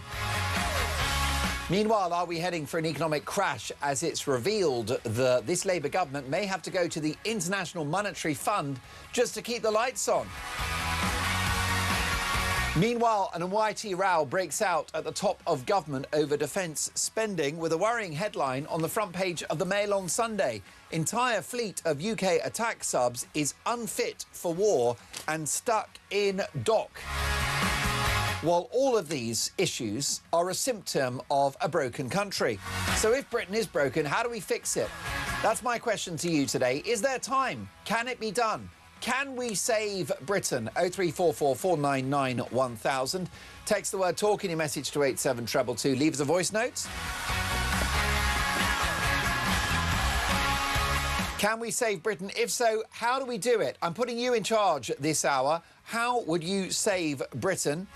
And you can put your blueprint to one of the most experienced and respected politicians in the country. Sir Michael Fabricant is live on the show.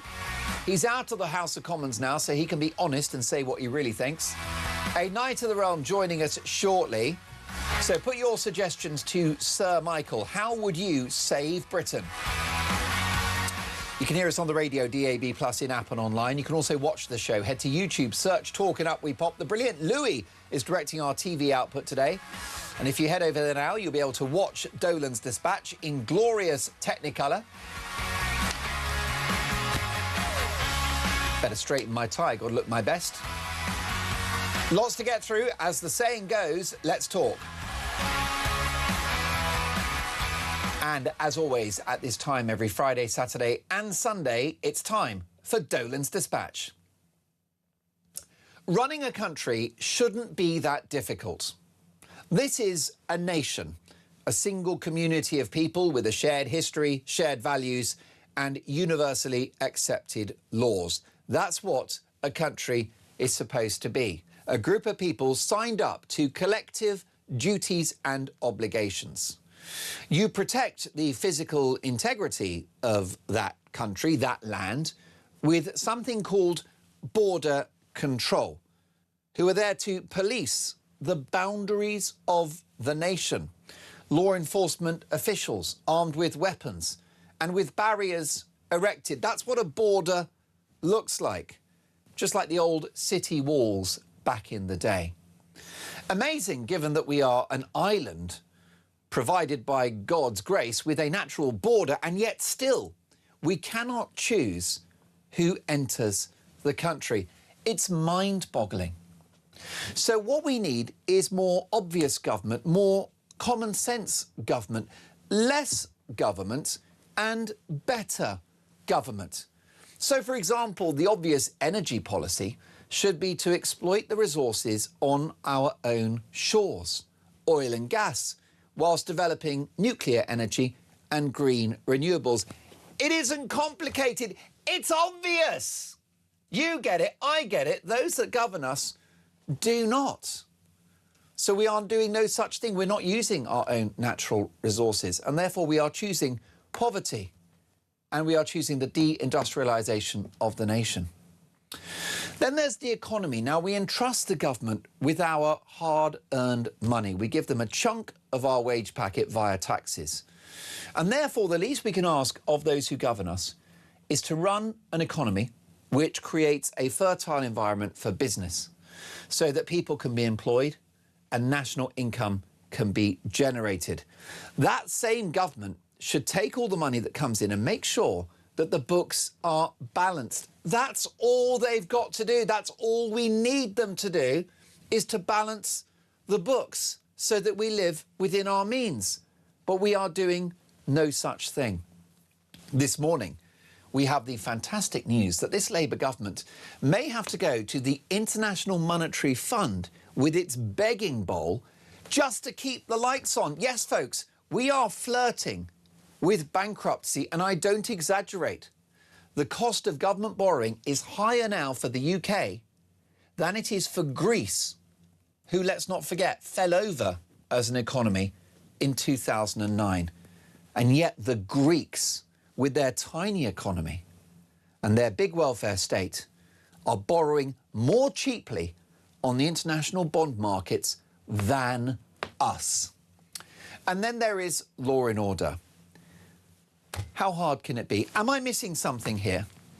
Catch burglars, catch murderers, catch rapists. Go after the bad guys. Stop the shoplifters. Stop the knife crime.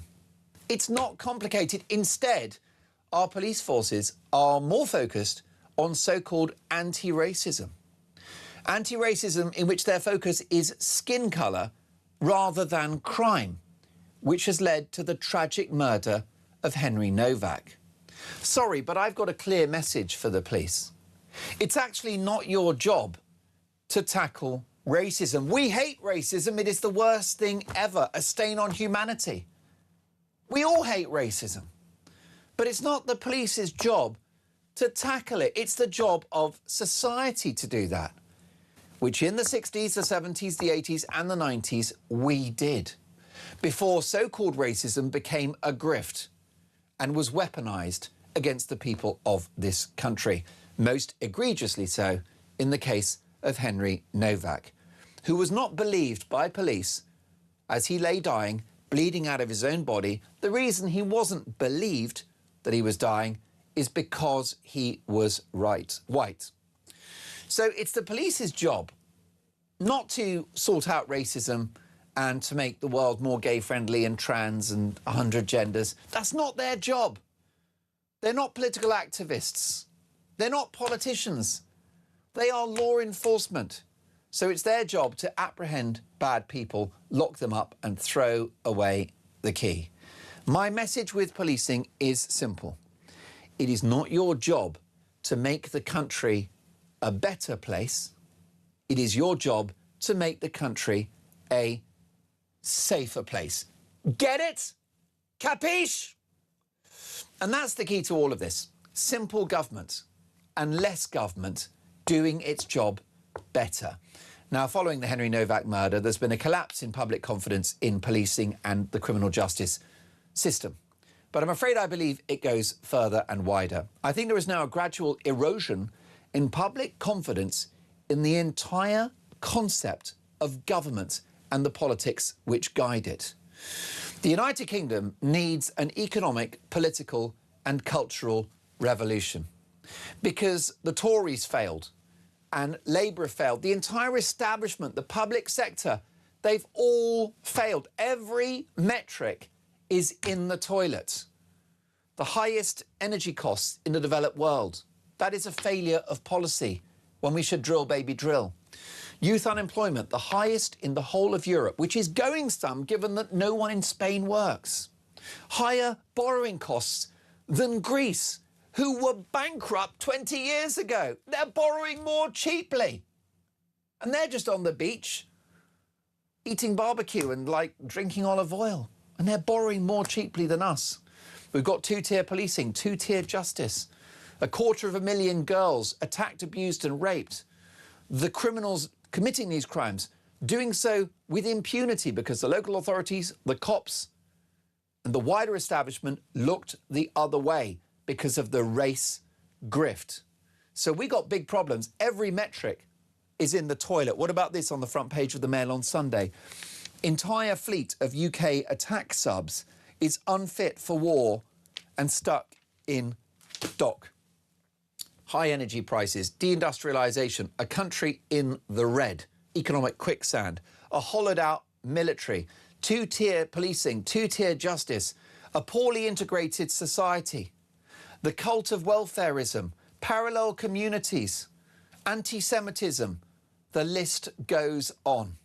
So change needs to be seismic, and if it doesn't happen, we are done for. For the country that we once knew and loved, it is now 5 to midnight. Tick-tock, tick-tock. 0344 499 1000, your reaction. We're in trouble, folks. I think we can save Britain, but I believe that metaphorically it is 5 to midnight.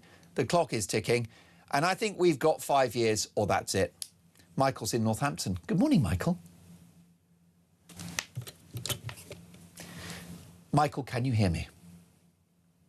Oh, let's get the line. We're going to reconnect with Michael in just a moment because I want your reaction. We've got a full switchboard and it's a very, very busy show this morning. I've got to say, so much to go at. Have I gone over the top there, folks? Have I lost the plot? Am I indulging in snake oil here? What we've just listened to, is that populism? Is it wishful thinking? Am I a fantasist? Is it a utopia that I suggest to have a government that lives within its means? To have border control, to have cheap energy. Michael's back. Hello, Michael. Hello, Mark. How are you keeping? I'm very well. And I just want to ask you where we're at. I mean, is there still time to save the country? I think there's always time to save the country. It's just I think the bottom line is it's the will to do it and the means to do it. It's from my point of view is I think there's got to be a radical change in the way we govern countries, particularly our sovereign Western nations, where we've got to hold people fully to account just as we are as normal citizens. I think a government has, number one, got to be competent, and I mean properly competent. I mean, if you and I go for a job interview, we've got to prove that we're good to do the job. And I think this, like 5 years waiting to find out if a government is actually working, I think it's just for the birds at the moment. It's just not working. We've seen this for God knows how many decades now. I've certainly seen it since I've been here in the UK for over you came here 30 years now. Came here in 2003. Michael, I think you've saved the company. I think you've actually won. I think you've won today's show because you used one word. I've used too many words this morning. You've used one, which is competent. And I think you've nailed it. And the competence is not there in the policing, in the energy policy, in the economy, in the border control. The competence is not happening. And the issue we've got, Michael, you mentioned you work for a company, get sacked. They work for us, and we should sack them. Yeah. Absolutely. Absolutely. And I think there should be some sort of mechanism. I mean, I'm not an expert on these sort of things, but it's something, even like the king, for example, he doesn't have to take sides. He simply picks up the manifesto and says, have you done what you promised? And it's a simple yes or no. I'm ex-military, so I just see it as simple as that. And I go, you promised to do this, this, and this. You haven't. Right, you're sacked. Next one, please. Well, that's what we want. Michael, you came here in the UK, to the UK, 2003. How has the country changed since you got here? Not for the better, unfortunately. I mean, my wife and I, we came over, legally, the right way to do it, and we started working from day one. I mean, I'd come out here on previous years to sort of see how we could live. Where we were in South Africa was just intolerable to live, so we needed to make a change for us and our family. And I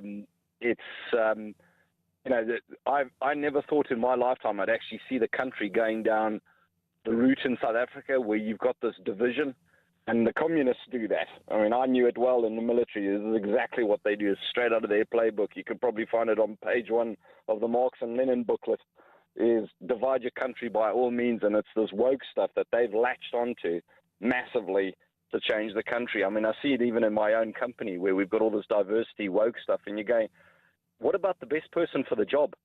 You know, it's as simple as that. You don't judge people anymore. At the moment, what you're finding is that they carry on down this route.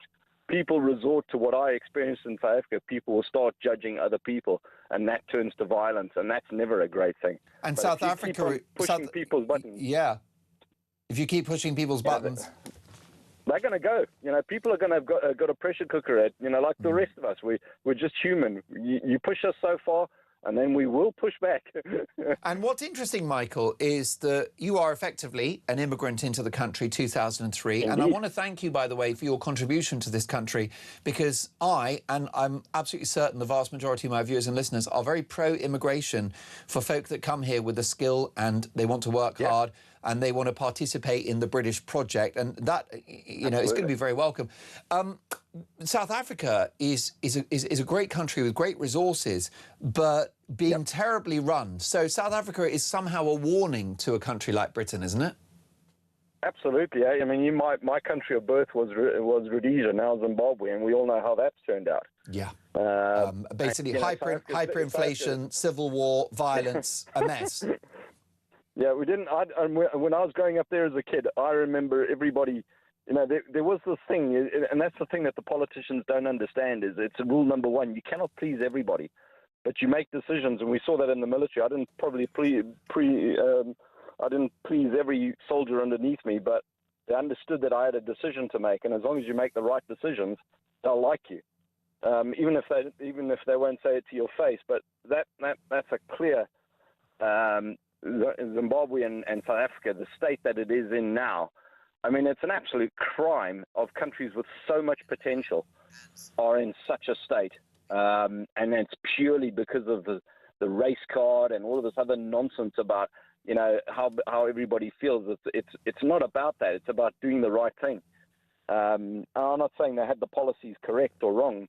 I mean, in Rhodesia, they never wanted to listen to the Prime Minister, Ian Smith. For all his faults, he wanted the country he understood the country needed to transition. But people need to be taught how to run countries properly. You can't just give it to somebody that's never done it before. It's like what we see now with DEI. You give a job to somebody that's simply ticking a box that can make a complete disaster of it. Well, it's so simple. Michael, do you really want to be on an aeroplane with your family and the pilot is the diversity choice? Good luck with that. Michael, you won the show today. You've won the show. I mean, first of all, you spoke very well across the board, but competent, that's what it is. Those that govern us, Tories, Labour, you name it, last 20 years probably, 30 years maybe, not competent, which is why we're in the red, why we've got the high energy costs, why we've got a deindustrialised economy, why we've got division, and we need competence. But can we fix it? How would you save Britain? Can we do that? I'll be asking one of the most respected politicians in the country next.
Is facing its gravest test in decades, and the royalty from Talk is your front row seat. With royal reputations under pressure and probing questions about public trust, we unpack every twist and revelation with the biggest names in the business. From the throne room at Buckingham Palace to a mansion in Montecito, we follow every royal ripple. Never miss a moment of The Crown in crisis. Subscribe to the royalty from Talk on the app or wherever you get your podcasts.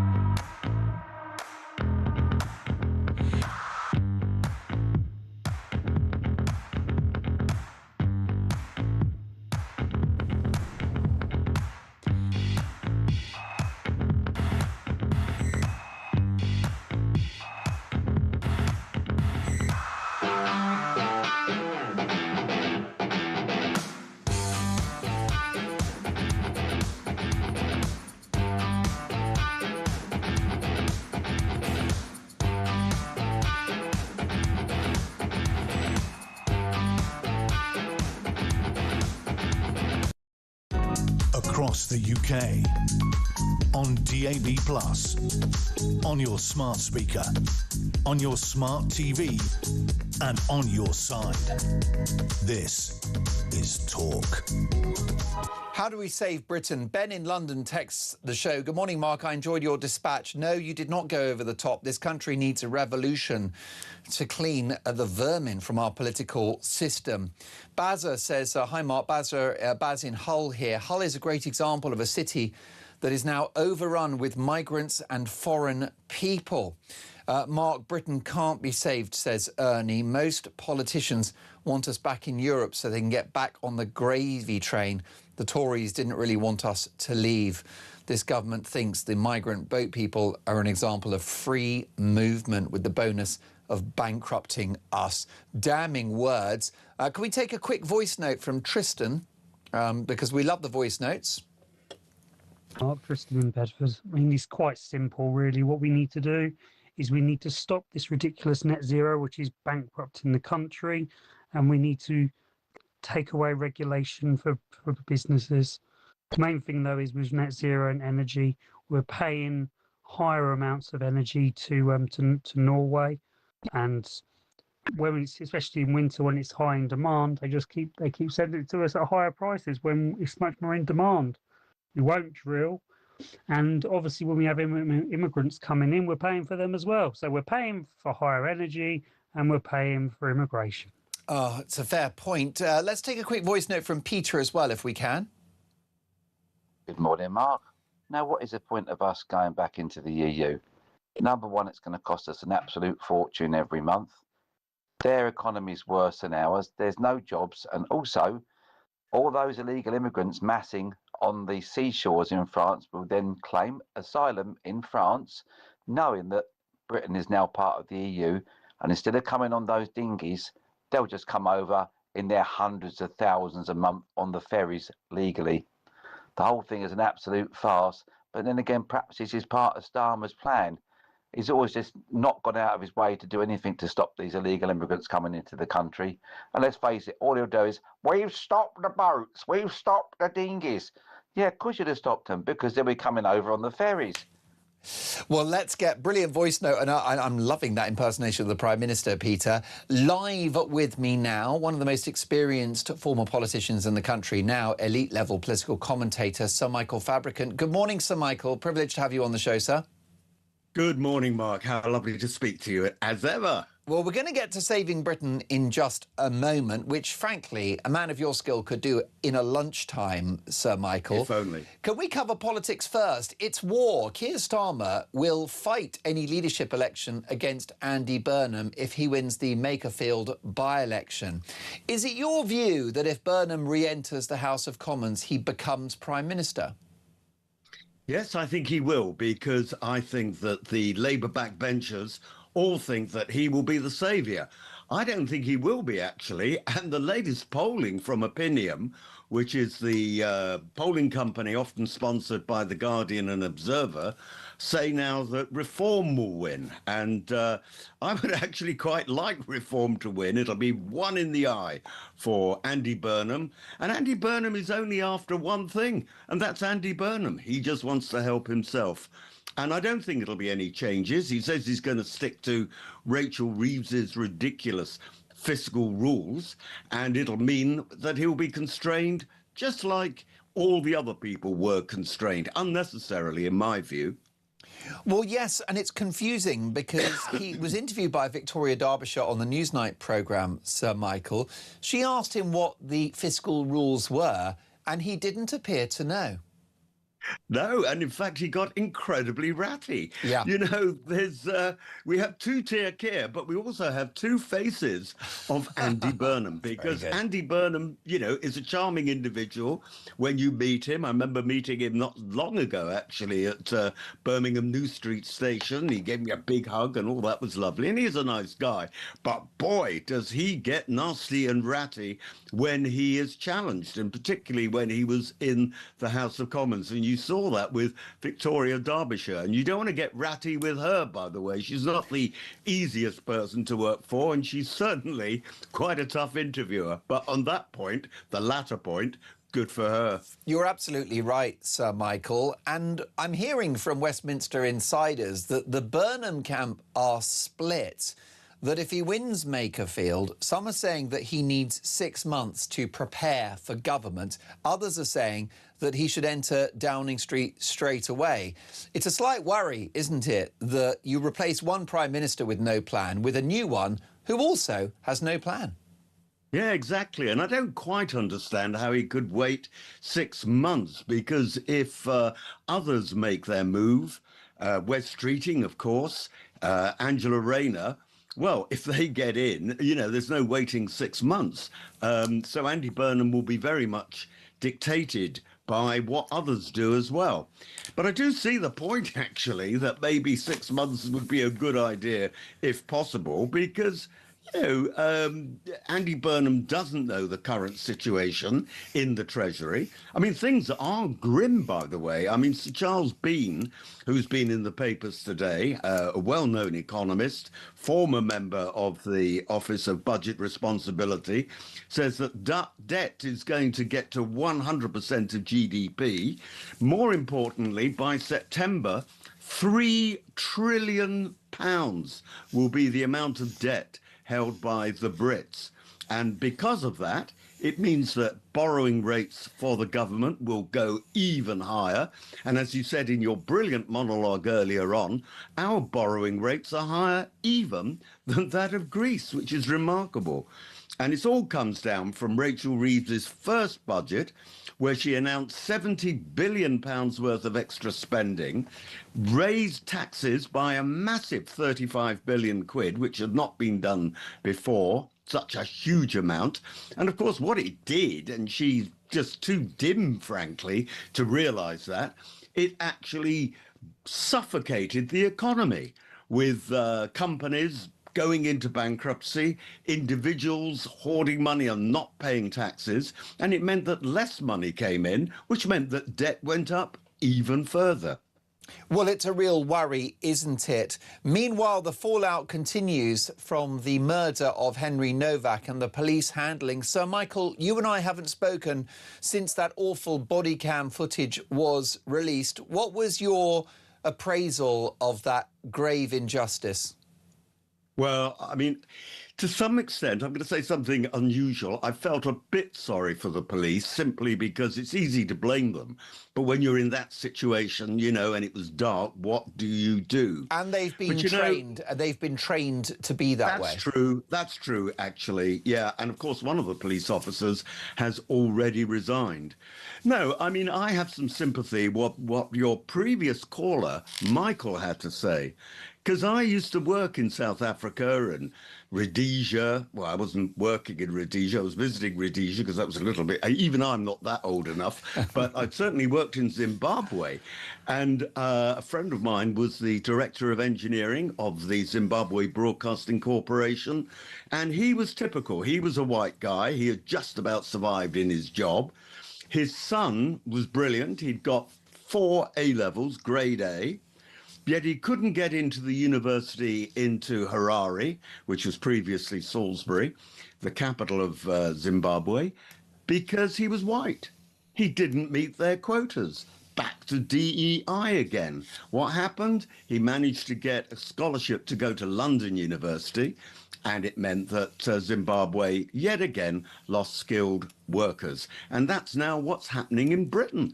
Because of DEI, white people, again, are not getting places at university. A young friend of mine in Lichfield had a place at Oxford University, couldn't get in because all the scholarships had gone to minority ethnic people. I mean, it's a disgrace. They go in with maybe lower grades than this boy had in Lichfield, who's from a very poor background, and it's just lowering our gene pool in the UK. And as you say, this has been going on for some years.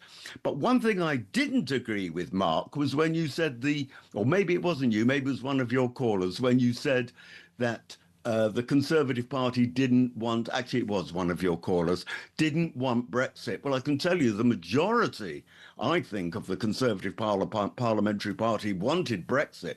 But there was a group of people called the One Nation Group, who I always call the Lib Dem wing of the Conservative Party, who blocked every single issue, every single bit of legislation that Boris Johnson wanted to put into place that would have actually made Brexit even better for us. And this was the madness. It was self-indulgence. We're seeing self-indulgence now with the Labour Party. We saw self-indulgence with the Conservative Party. And, it's easy to despair, but let's see what happens at the next general election. How would you save Britain? Put your suggestions to Sir Michael Fabricant. It's your calls next, 9:33. This is Talk Breakfast.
Across the UK, on DAB+, on your smart speaker, on your smart TV, and on your side.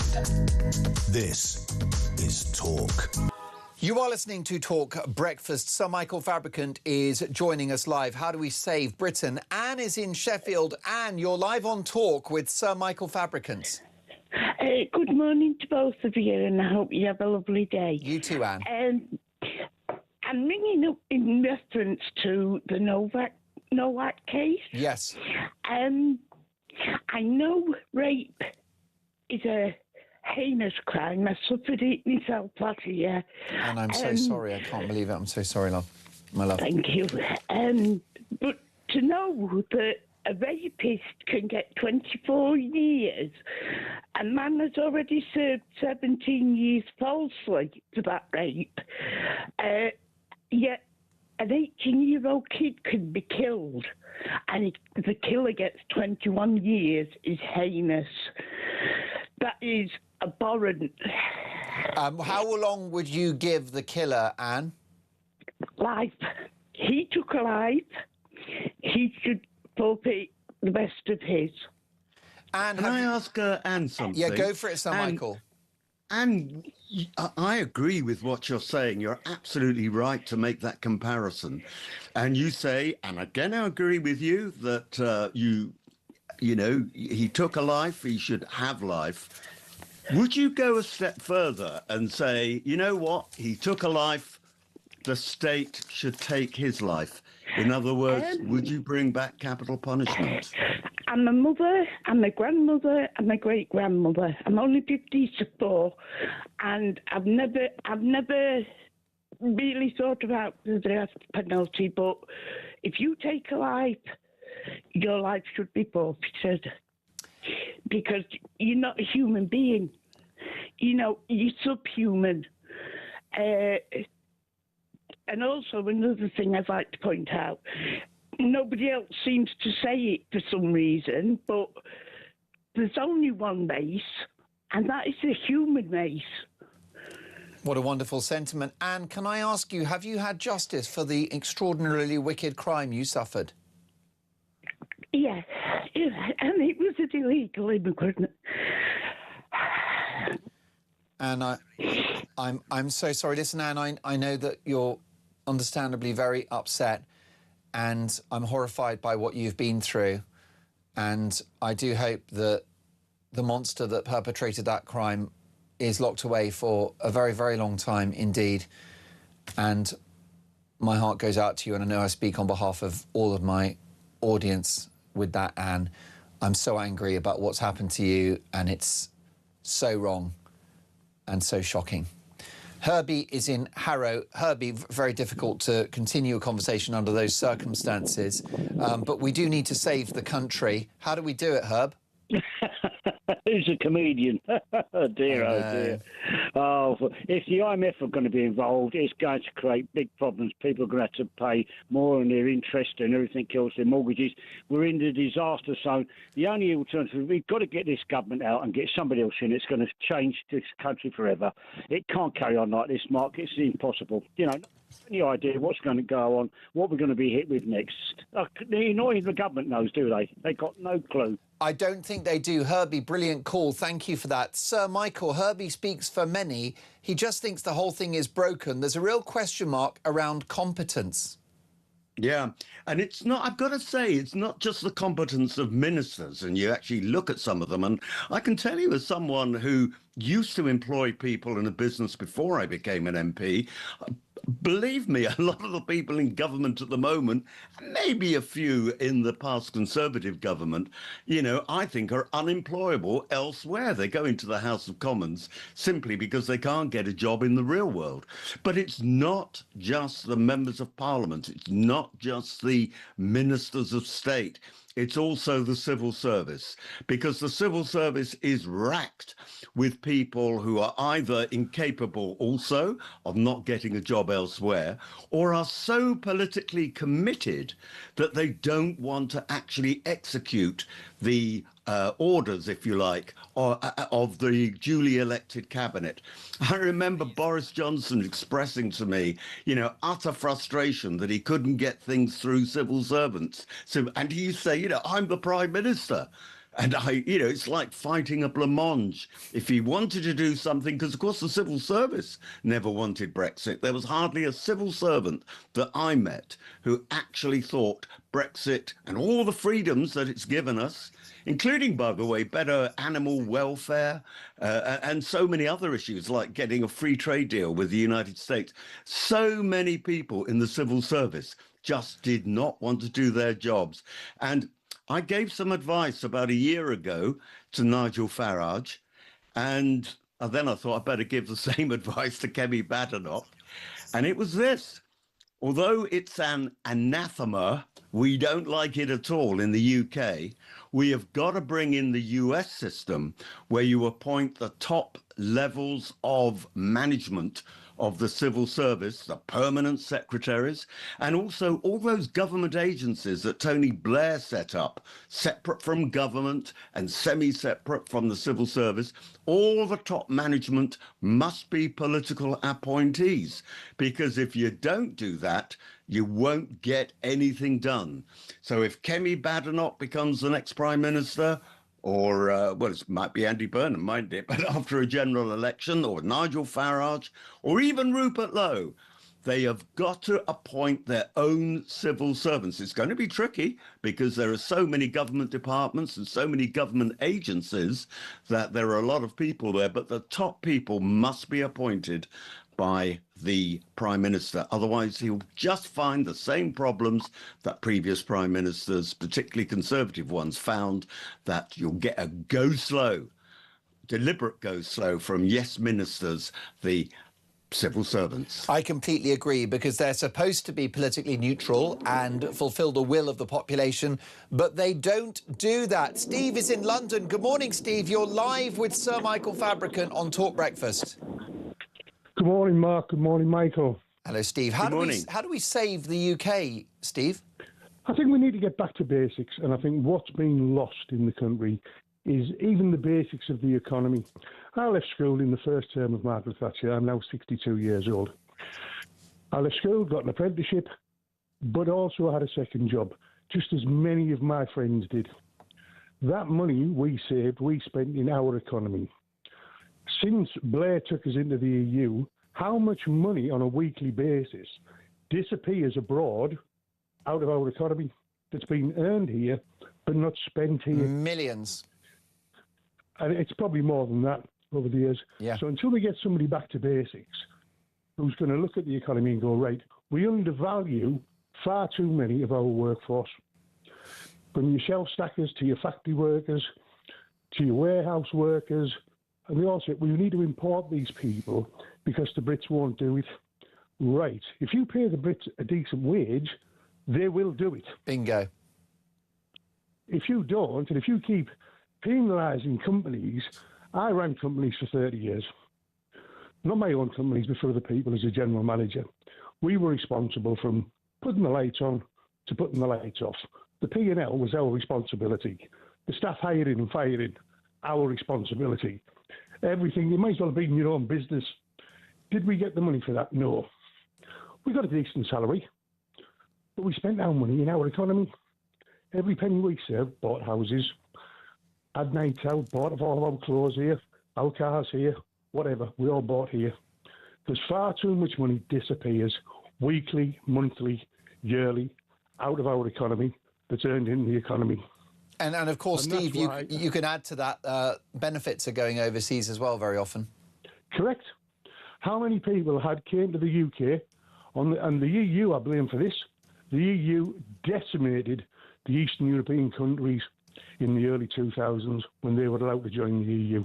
They scattered them across Europe, across the industrial Europe, for cheap labour, instead of investing in their countries, giving them a chance in their home countries to earn a decent living. Well said. Steve, thank you for a brilliant call. Michael, are you able to stay with us after the break, or do you need to run? I would be delighted to stay with you. Well, we'd love to, because I've got a full switchboard. You've broken the internet this morning, Sir Michael, and I can understand why, because people are loving your common sense. Before the break, Robert's in Hertfordshire. Good morning, Robert. Good morning, and good morning, Sir Michael. Good morning. I don't feel that this country will last another 3 years. This is serious now, very, very serious. And all there is deflections from almost every day. Something's happening with the government, and it's taking our eye off the ball with the migrants crisis and also the failure to contest the rape gangs. Everything is a deflection. This country will not survive another 3 years. But and don't you think, Mark, by the way, don't you think, Mark, there's a real problem now also on defence? I was reading in the paper this morning that all our attack submarines are currently in dock, and the First Sea Lord, General Sir Gwyn Jenkins, was saying that Russian incursions into British territorial waters have gone up by a third, and there's a real worry they're going to cut our internet cables, our gas cables, our oil pipelines. And the other thing, by the way, sorry to go on, is, I remember Keir Starmer saying only a few weeks ago that he was going to stop all these Russian-sanctioned vessels if they entered the English Channel. And it now turns out that in April and May, just a couple of months ago, over 180 sanctioned vessels made 240 journeys through the English Channel and, of course, weren't stopped. I mean, that is a big threat as well to our country in that 3 years that you're talking about, Robert. Robert, great call. Sir Michael, thank you. Sir Michael Fabricant is staying with us, taking your calls. How would you save Britain? Let's take a voice note from Hev. Morning, Mark. It's Hev from Kent. How do we save Britain? Have a general election. Get Nigel Farage in Parliament, in government, and get everything on the road to recovery before it's too late. We cannot survive another 3 years. 3 years, the damage will be so bad, and it's going to be such an uphill struggle. It's an uphill struggle now to try and get anything sorted, but it's going to take such a long time. In my opinion, Starmer's doing this deliberately. He deliberately wants to run us into the ground. Of course, the Prime Minister will deny that and argue he has a mandate to transform the fortunes of this country, which he would argue he's achieving great strides in doing. It's all about opinions, isn't it? What is yours? How would you save Britain? 9:49. Let me just give you 2 minutes of your life back. 9:47. More calls next. This is Talk Breakfast.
crown is facing its gravest test in decades, and the royalty from Talk is your front row seat.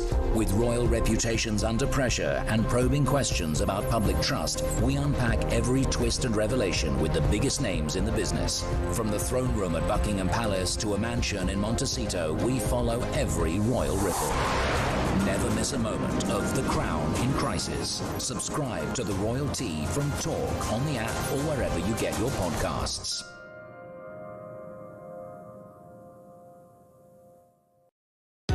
Across the UK, on DAB+, on your smart speaker, on your smart TV, and on your side.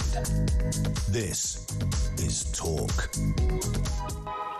You are listening to Talk Breakfast. How do we save Britain? Live on the show is Sir Michael Fabricant, of course, one of the most experienced politicians in the country, and now broadcaster and political commentator.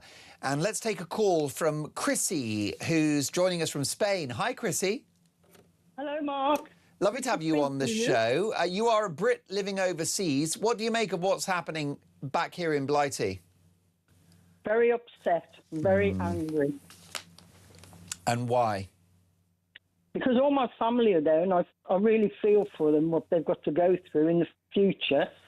You know, my great-grandchildren, my grandchildren, my family, and especially my poor youngest daughter, who lives in Birmingham and has been abused all through her life from the age of 5 up till 39.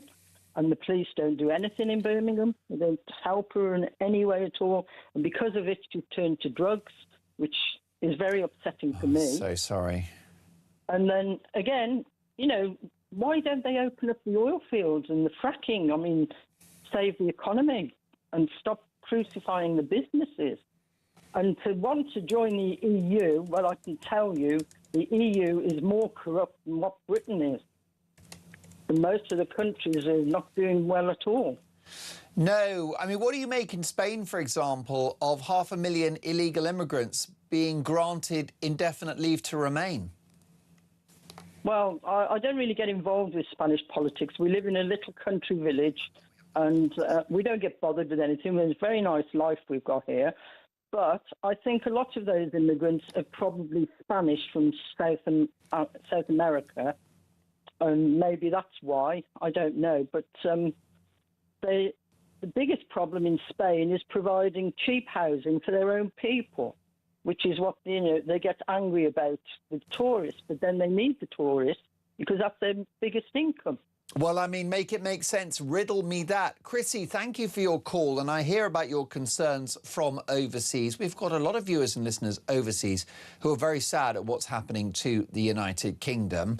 Davina is in Suffolk with an important reminder, Sir Michael. Davina, welcome to the show. Good morning, Mark. I'm very disappointed. You're saying what's wrong with the country today. I'd say what's wrong with the country today and what's about to happen is the fact that 82 years ago, thousands of people sacrificed themselves on the beaches on D-Day and no one has mentioned it on national news. Davina, you are so right. You are so right. Disgusting, Mark. I thought you would have led with it. The news mentioned it for 10 seconds last night. They spent more time on Andy, stupid man, than on what might happen and projecting what might happen, what might not happen. I couldn't give a tinker's toss. I'll try to be clean about what happens to Andy Burnham. The man can go and shrivel up and in a corner as far as I'm concerned. Years ago, no one has mentioned it. I'm horrified. That's what's wrong with this country. We've totally ignored the whole world war to stare at our own navels. I'm sorry, but I'm very disappointed. Davina, you're absolutely right. And, you know, it was yesterday, of course, the anniversary of the D-Day landings. Over 100,000 British and Canadian troops, more than the Americans, actually, that landed on D-Day. And, you know, as King Charles joked in the White House, if it weren't for the fact that the Brits were doing that, the French would be speaking German. And more to the point, if we hadn't, this is another battle, of course, but in Canada all those years ago, the Americans would have been speaking French. No, I mean, the sacrifice of these men were incredible. And if D-Day hadn't succeeded, and there was quite a possibility that it might not have succeeded, then I don't know where we would be now. And Part Davina, of Germany, I guess. You are right. And you're right to be furious with me and with Talk and with the broadcast and print media for not giving this due prominence. And you are so right. If you talk about what's wrong with the country, you have to acknowledge and reflect on the great fortune we have that those Allied landings happened in Normandy, 6th of June 1944. British, American, Canadian, other forces began the liberation of Western Europe from Nazi occupation. It remains one of history's greatest acts of courage, sacrifice and military planning, and a reminder that freedom was bought by very young men who risked and often gave everything. Davina, you're right, and I'm so glad that you've made that call, and I can hear the emotion in your voice. We're going to return to this conversation, so Michael, stay with us. I've got something to give away first. The FIFA World Cup kicks off next Thursday, and our friends at TalkSport are sending you and a friend straight to New York City with Adidas, the tournament's official match ball supplier. It's the ultimate trip to watch England face Panama live at the MetLife Stadium. Return flights, hotels, match tickets and spending money, all taken care of. Plus, Adidas is throwing in the official Tri-Onda match ball and a fresh pair of boots. So don't miss out. Here is how to enter. For your chance to win, head to our friends at talksportwin.com or text TALK to 83338. Text costs £2.50 plus your standard network rate, or call 0343 418 7260. Lines close on the 12th of June 2026 at 4 p.m. That's when you'll need to answer your phone if it rings. 18 plus UK residents only. This is a network promotion. Full T's and C's at talksportwin.com. So for your chance to win, text TALK to 83338 now. Brilliant stuff. Good luck to all involved. Michael, it's been brilliant to have this conversation this morning, and I'm honoured that you tuned in for Dolan's Dispatch at 9 a.m. Have I oversimplified the issues facing this country? Because I just think we should have border control, cheap energy, which is possible because we've got so much oil and gas, colourblind policing, an economy that lives within its means. I see it as quite simple, but is that snake oil? Am I missing something here? No, I think you've got it. And one thing you missed in your list just now, but others have raised it, are the green taxes that we've got in the UK. All this drive to be green.